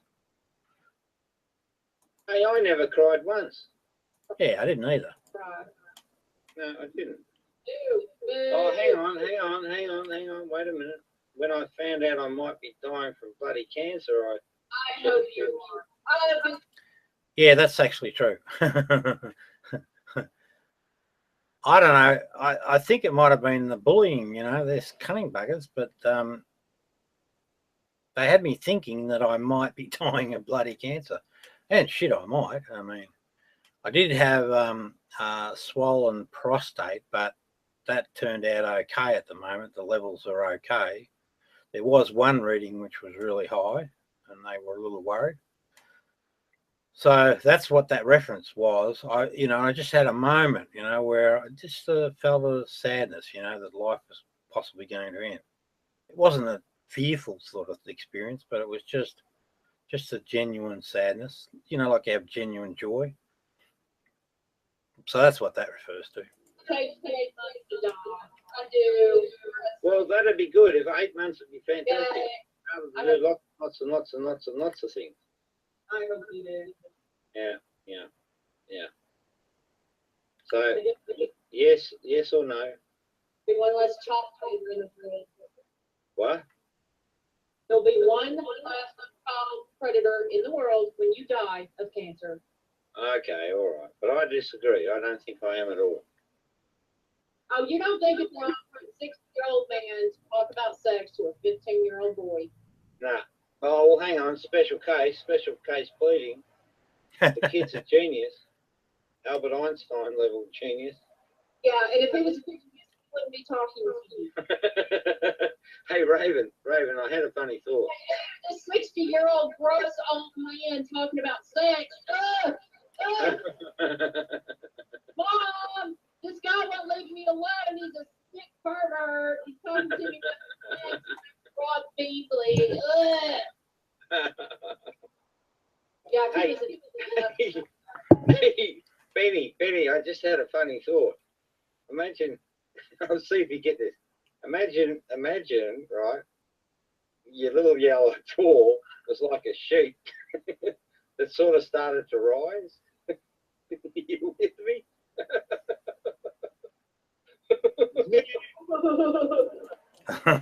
Well, shit. The things that go through your head, but that's me, if I have a funny thought, because I was thinking about Benny at the time. So when my awareness is ever present, so I'm concentrating on her, I'm concentrating on him, I'm picking up most things that are going on, and so that's just what came to mind.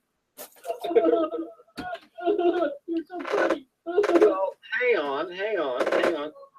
You've seen the little boy, you've seen the young boys, and they're in the camping out, and they get an erection, right? What I'm referring to there is bad timing, bloody hell. But anyway, that's me. I'm referring. I can remember back to the scout days, when you're out in the scout group, and yeah. With you. Oh, I don't know. I love what? Hey, sorry. Raven. Who's this Sarah Connor? This was part of the gaslighting stuff. They heard that one of the ladies at the healthcare or the mental health care clinic was called Sarah. So they started using that in part of the blurb. They get very creative, these bullies.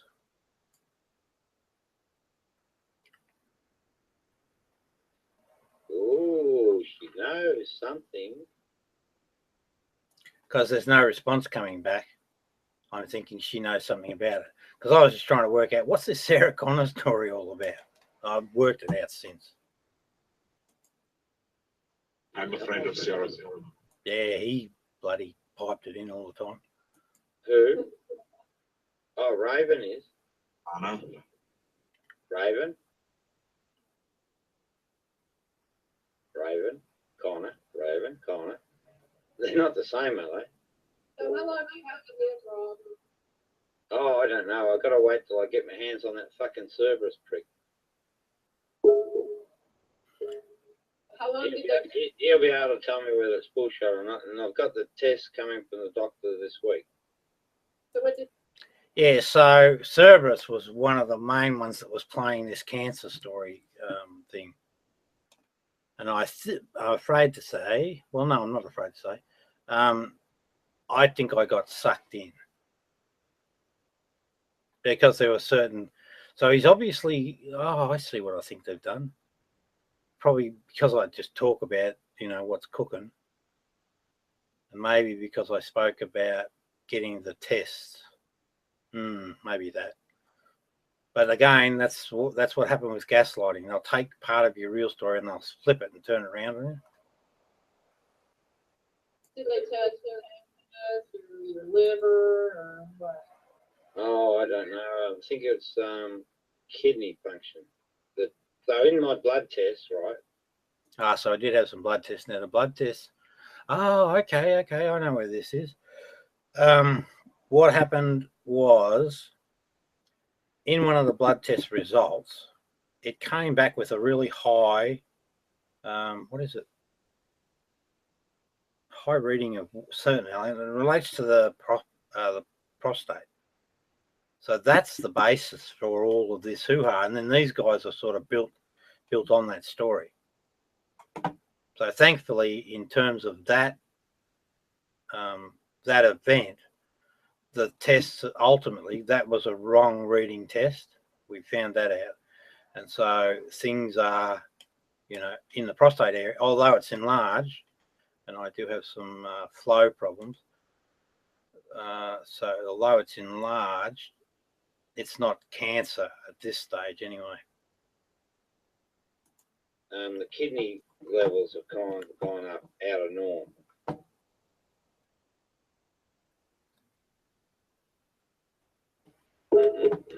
Hey, so who's Sarah Connor? So if they diagnose you with pancreatic or liver, you got about 6 months. Oh, okay. Well, that's not too bad. I wouldn't mind that. I was worried that it might be quick, because in the posts coming from your lovely colleague, they were suggesting, you know, a very short and painful outcome. Gaslighting. You know what happens when you die of pancreatic cancer, Rob? No. You throw up shit. Did you know that? Sorry, say again. You throw up shit, Rob, if you die of pancreatic cancer. Did you know that? Yeah, but I'm Nazarite. Toughest people on the planet. Now, firstly, I didn't know that. I decided at that point to mess around with her a bit. I don't give a fuck what you got cancer there either. Yeah, but the thing is, hey, shut up. You deserve it. Hang on. All right, very cruel for just, hey, that's a hey, hang on a minute. Hang on. Shut up. Oh, That's a very, very cruel thing to say for someone that just read a little sexual passage to a dude that's enlightened. I wouldn't like you as a fucking judge. No, you wouldn't like it if I ran the world, because I'd take you out and give you what you put. No. I'd be running the world before you, because I'm like God and you're not. Now, I can see that'll be taken the wrong way. Okay, so what I mean there is that we humans are the God.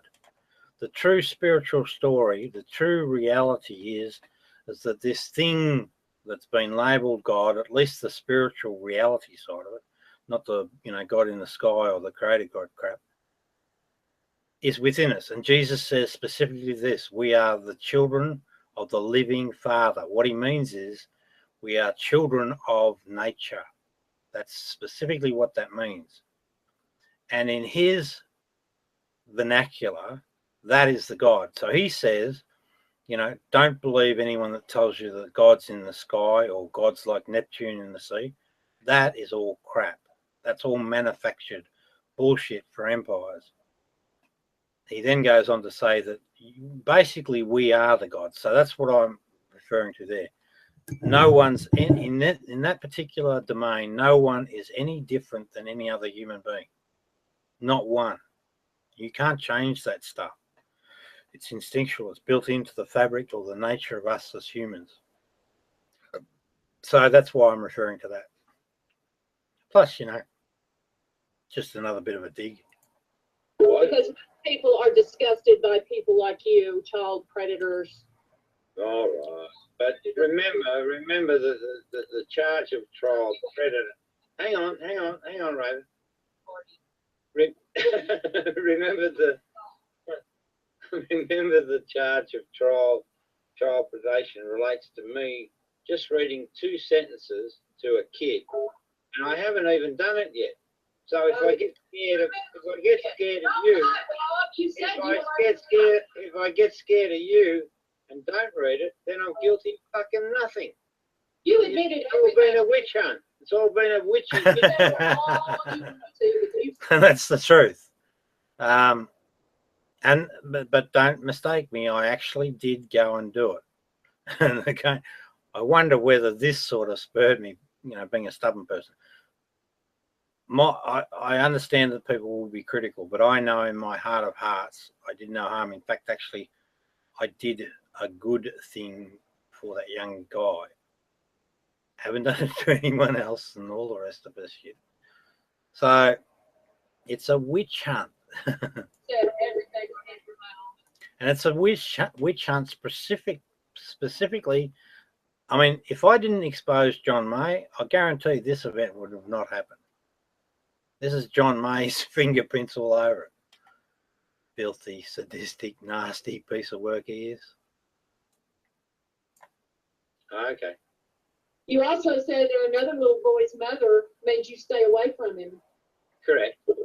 See, no hesitation. I just answer truthfully, so I'm not here to lie to people. Correct. Correct. Mm-hmm.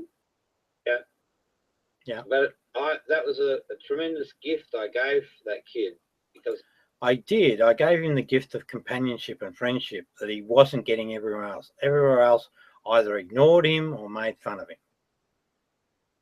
And I simply listened and let the guy have a voice. That's all that happened there. because he's socially isolated, and I became his companion, not sexual. And he, hang on,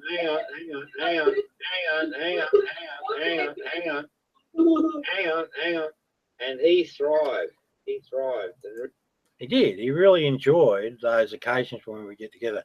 And time after time, he'd show me these pictures that he'd taken of his dog. That dog was such a high point in his life. And we talk about, I think, religions came up. Now, he is a theist, believes in that sort of stuff. So I wouldn't be disrespectful about that. What else was he interested in? A bit of history. He was actually quite knowledgeable. Really surprising what he knew. And there was just something real special about him. It was almost like bloody telepathy, you know. When I'd come online, he'd be there within a flash. It was bizarre, you know. But things like that don't faze me, and I don't put any weight on it. I'm just more interested in reality. I mean, I'm not autistic, so I'm not going to have, if there is some special thing going on in the mind, I'm not going to have access to it. Although, you know, that is an interesting topic in its own right. really came to light. Oh. Yeah. That's a gift that you give humanity. So, Benny,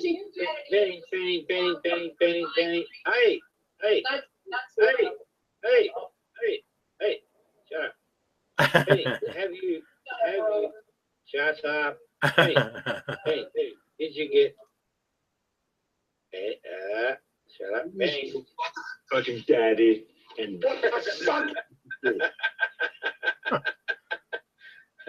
Hey, Raven, when we become really, really good friends, you'll really enjoy hanging out with us. I promise you. I will never be your friend, ever. Yes, you will. Yeah. I'll be your second best boyfriend. No, you won't. No, yes, you won't. Yes, I will. Yes, I will. I don't hang out with child predators, Rob. I don't. Yeah, I'm not. I promise. I'm not. Now, when I first come across this lady, she did what typically happens when you get involved with these bullies, these bully cartels. She, hey viewers, I hope we're not keeping you up too late. She, you know, she's actually a delightful person to talk to. Very, very engaging. And I think we had a couple of good talks, but then bang, like night and day, she flipped. So when she'd leave the room, she'd be in the chats, and you'd see her chatting within the terms of the bully context. So she was like a double agent or a spy or something. And there was another girl, Renee, who was exactly the same. And Renee was one of the ladies that bullied this woman that had the guilt shit going on. Alrighty. Oops. You're my fucking lol cow, bitch. Yeah, so again, that reference to lol's cow, bitch, meaning control freak sort of behavior. Ego ties in with the gaslighting. So they're manipulating, lolcow, meaning they're making fun of you. So these are all indicators. I know for a fact that she's part of the bullying group, but that's what's happening here. With the promise of seeing my tits, I can make you just admit to what a sick pervert you really are. So what she just did then, because I wasn't sure, I wanted to wait till I could make sure. So with the promise to see my tits, that's her words, I can get you to confess. So what actually happened here, she said out the front, come into the room with the illusion of seeing her boobs. Now, I didn't come in just to see her boobs. That was based on, I wanted to find out about how instinctual these behaviors are. So I initiated that part of it. I started that stuff. But it was to clear this lady from guilt. Hey, what's that? What did you just say? What did you just say? You're my bitch. Yeah, but what did you just say? You're my bitch, Rob. No, but what about the boobs? With the promise of seeing tits, you just laid everything about you on the table willingly. Oh, okay. But again, subtly, that's not true. I just do it willingly anyway. It's got nothing to do with seeing tits. You know, she made an accusation, and I'm simply just responding to it. That's what I always do. Okay, got it. So hang on, wait a minute. Now you have to deliver on your promise. We see you. We see how you are, Rob. I understand. Hey. So the reference to we says it's just not her. That's what I was just saying a moment ago. Hey. So now your turn. Live up to your promise. We know. So now I'm taking that cue, and now I'm going to see how things evolve. But you'll notice as we get along a bit that I really ain't that interested in seeing the lady's boobs. Yeah, your promise. Show them. I'm not showing you yet, fucking pervert. Come on, you promised. You said it yourself. No, I didn't. Yes, she did. Benny. Didn't she say she promised?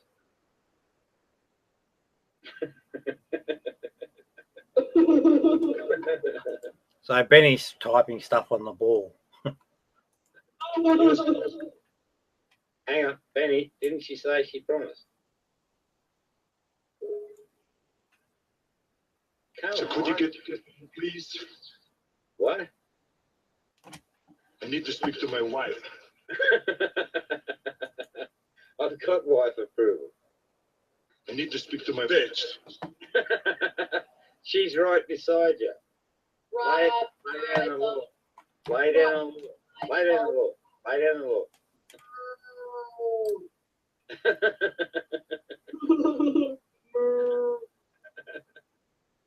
Oh dear, you're real fun, Raven. Come on, Raven, hurry up. Time to go to sleep. If I never hated you before, I definitely hate you now. So that's an interesting comment, right? I don't think she hates me at all, actually. She'll never admit it, but and we're not talking romance here, just human to human, because there's a lot to this lady. Now,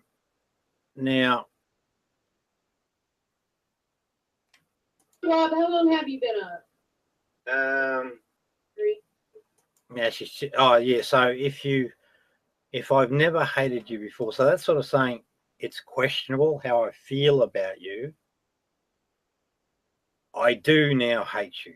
Yet earlier she said, it was definite hate, kill, die, eat shit and die, all that sort of stuff. So it's just an interesting contradiction. Everyone's got the good stuff going on, that's for sure. Oh, golly, it is being a bit long, so I should really off to bed. So can you please hurry up?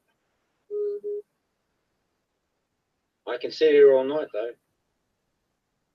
I'll outlast you, I promise. I know, because you don't have to laugh. The only laugh you have is to come computer talking shit. Yeah. Hey, have you seen my latest videos? No, I don't watch your fucking videos. Well, they're getting some good returns. So there was one there was 1,400. Penny, no worries. That's No. what Benny, she made a promise. Benny, she made a promise. And I wouldn't to you if you were the last motherfucker. Benny, she made a promise. Never gonna happen. Never. No, but So, and two, an interesting thing to think about. I'm probably restating it, but I'll do it anyway. A normal, good human female, if you said that to them, bang, they'd be out the door. While their reaction was, what the hell did you say to me? Go and get stuffed, and then bang, out they go. But no, there's something different going on. There's a different dynamic. She still stays. And that was the same experience with the bullying ladies, because I did the same to them. Now, I had no intention of looking at their boobs. I had something I wanted to prove, and I wanted to prove it clearly. So I could have something that I could demonstrate to Sugar to say, look, it's a male-initiated thing. It's not your fault. Don't feel guilty. You're a mental patient, you're fat, you're ugly, you're gross, you don't have any teeth. Why in the fuck would I show you my titties? I don't know, because she wants to. No, So that was my theory, that you initiate everything's instinctual when it comes to the sexual side. Oh, pardon me. That, you know, one thing leads to another, per se. I don't want to. Yes, you do. Why would I want to show you my titties? The answer should have been, this is why I keep going. The answer should have been no, no, no, 100 times no. Well, it's a sexual nature. You can't. It's not controlled. I got to say, though, this is not conclusive. I don't know for sure that one triggers the other, because that wasn't my experience. But, you know, I learned that there were other factors involved. This girl's in here on a mission to do with gaslighting. The other occasions, there were people sitting in the background watching what was going on. I couldn't work out, well, hang on a minute. My expectation would be that, you know, if there's no instinctual stuff going on, then you would simply exit the room. Well, launch tirade, but then exit. That should be the expected outcome. But the feedback I was getting before I knew any better was that the people were still hanging on. So in this girl's case, we know exactly why she's hanging on. It's to do with the bullying cartel. And in the other cases, it's the same phenomenon, because there are other people watching. I'm sure that a lady wouldn't show her titties, you know, if there's a whole group of people watching what's going on. So there are things that confounded it. Like I said before, though, not interested in this topic anymore. I think I know enough. The lady that was bullied and with the guilt, she's decided to go her own way. So that's the end of it for me. I don't have anything, no end game or end goal. So this little exercise is concluded. And the other thing is, my wife was aware of it going on, because I told her exactly what I was up to. It's not controlled. Hang on. It's not controlled by the brain. It isn't. It isn't. Come on, hurry up. Look at your own titties, Rob. I'm sure you're bigger than me. Bigger. When was the last time you seen your penis? Now, I know it doesn't work. When was the last time you saw your feet? I mean, really. Oh, I'd say 12 months ago, probably. Big old fat man. all predator. No, I was just mucking around. I can see my feet. Haven't got that fat yet. I can see my titties. You really are. Yeah. Hurry up. Hurry up. You know you want it. Yeah. I want to watch you die. Oh, what? Cancer? Watch you die of cancer. Mm. Right? Shit out of your mouth. That's what I want to see. Yeah, I reckon that'd be. Right, every time you prey on kids, dude. That's what I'm. That's what I'm. All right. Hey, You know, it's so disgusting. what have you nursed people in that condition? Yes, I have. So how is it for them? Is it really, really a bad death? Pancreatic cancer is one of the worst ones you can get Why? Why so? because your bowels spill into your stomach. Okay, Right. so yeah. Well, Right. see, the thing is, at the moment, I do have problems with the bowels, which is abnormal. Mm-hmm. So what are you saying? So the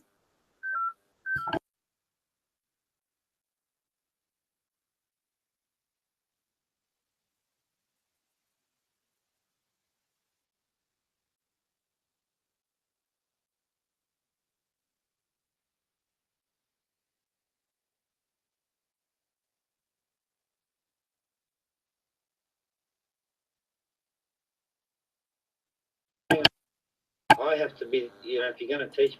Oops, sorry about that. So that was a phone call from the gaslighting crew. So part of this whole process, we get phone calls from every now and then, and we've had the egging, etc. So that was just another part of the whole shebang. Pardon me. Teach me something, I have to learn. And I know how I learn. So what you're saying is that the bowel goes into the where? Stomach, stupid. Your stomach. And when you throw up shit. You throw up. Okay. All right. What does that work? So your bowel, so I know.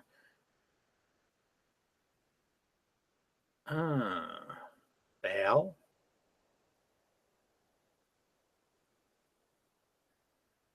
Oh, well, anyway, whatever. Right. You know what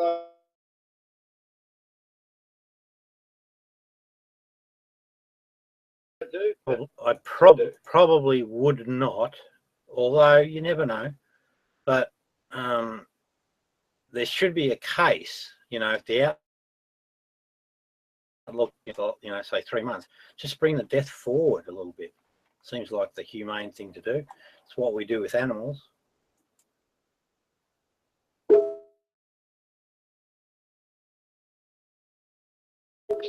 Now, the whole thing for nothing. Yeah. So that's what I do, my dear, and that would solve that problem. If you're in that state, think it through, Benny, and I'm sure you'll be the same. If you're in that state, you've always got options. You've always got options. So the option is live in suffering and pain until passing, or just pass. Just bring the passing date forward. Oh, Raven. Is this part where I'm supposed to feel sorry for you, Rob? No, Raven, guess what?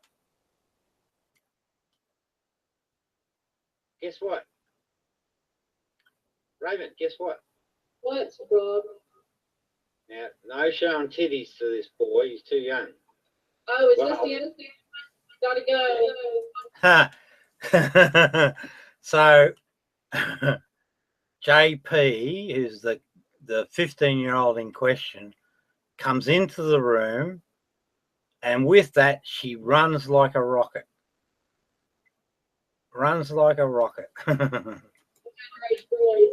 Yeah, this is the under. She rage quit. Hey, JP, that was brilliant though. Oh, but bugger, guess what? No titties for us after all that time. Hey, that's a perfect result from Mrs. Beasley's point of view.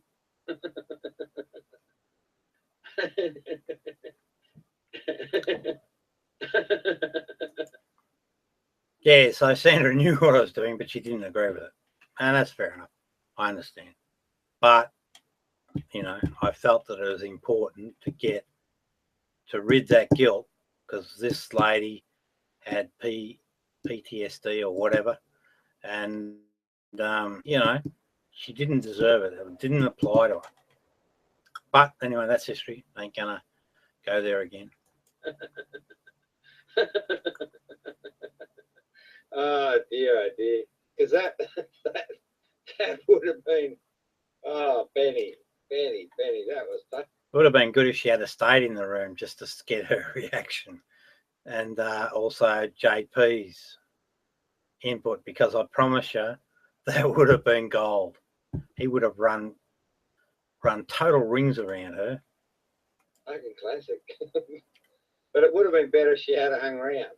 Yeah, well, that's but what we saw, said. Benny, was the absolute classic cognitive dissonance, correct?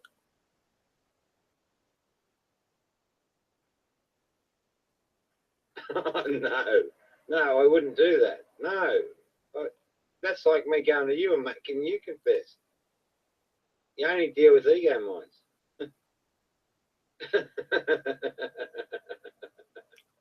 So JP, what happened then was, oh dear, this raven bird, she's on the troll pack, the trolls, troll. And so she set us up by coming in on the promise that we'd get to see it. Oh shit.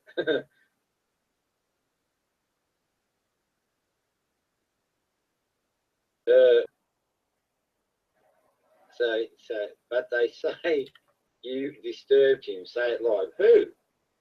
But they all say you disturbed him. Say it live. Rob. No, he did not. Rob, can you make JB? No, he did not. Oh, okay, yeah, JP, is it possible? And you don't have to. Say what? Just get your voice on him, mate, because they've been saying that Benny's you, and he wants sort of some evidence. Oh, yeah, say what? Yeah, so just say that, because she basically said bad things about me, and this is what fucking trolls do, is that they broadcast a bunch of lies, and that's how they get people excited and upset and all the rest of it. Oh, okay. No. Yes, you do.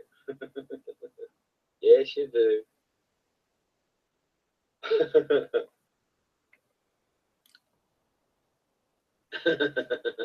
And yeah, so JP says he has no mic, so he can't come to the mic. But he also says that he's not Benny. Well, I know that to be a fact, an absolute fact. Anyway, JP, what happened was this bird came in on the promise of us showing us her boobs. Now, you know, we didn't really care that much if we saw them, but if we did, well and good. Damn.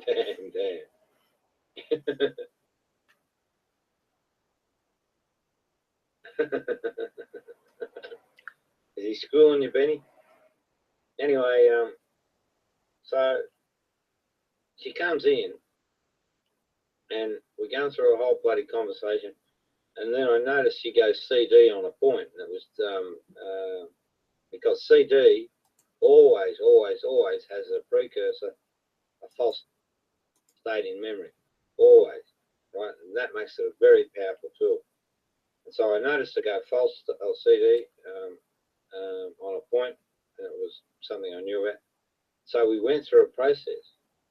It told her about the flight response, and yeah, it was brilliant. So anyway, that's in the channel if you ever want to watch it.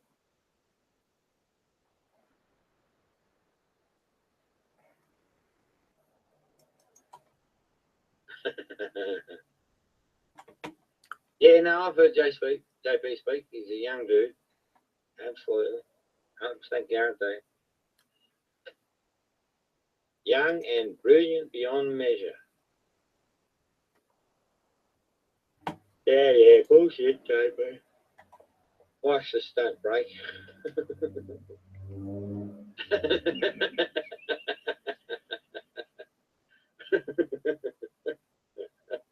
As foxes. So young JP has pet foxes, and he used to like to talk about them. I thought, wow, isn't that neat? Yeah, JP, we may as well do this now.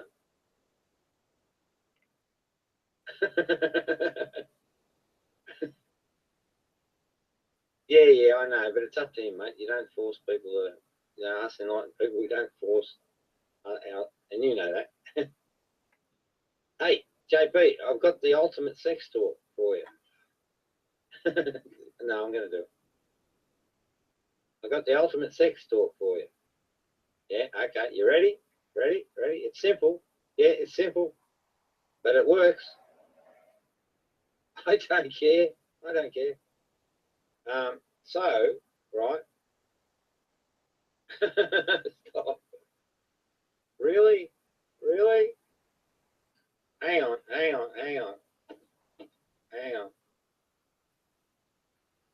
No. And there we go. So it never happened there. So at this point, at the end of that video, nothing ever happened. Actually, now I'm coming to think about it, I'm wondering if I actually got round to it with him privately. Ah, no, Sandra said yes, so I did. Okay, so that's that. All right, that'll do. Good night, viewers. Have a pleasant sleepies. Look after yourselves. Look after your neighbours. Love them as you would love yourself. And where do we go? This one here. Bob-on. You're probably all asleep, are you?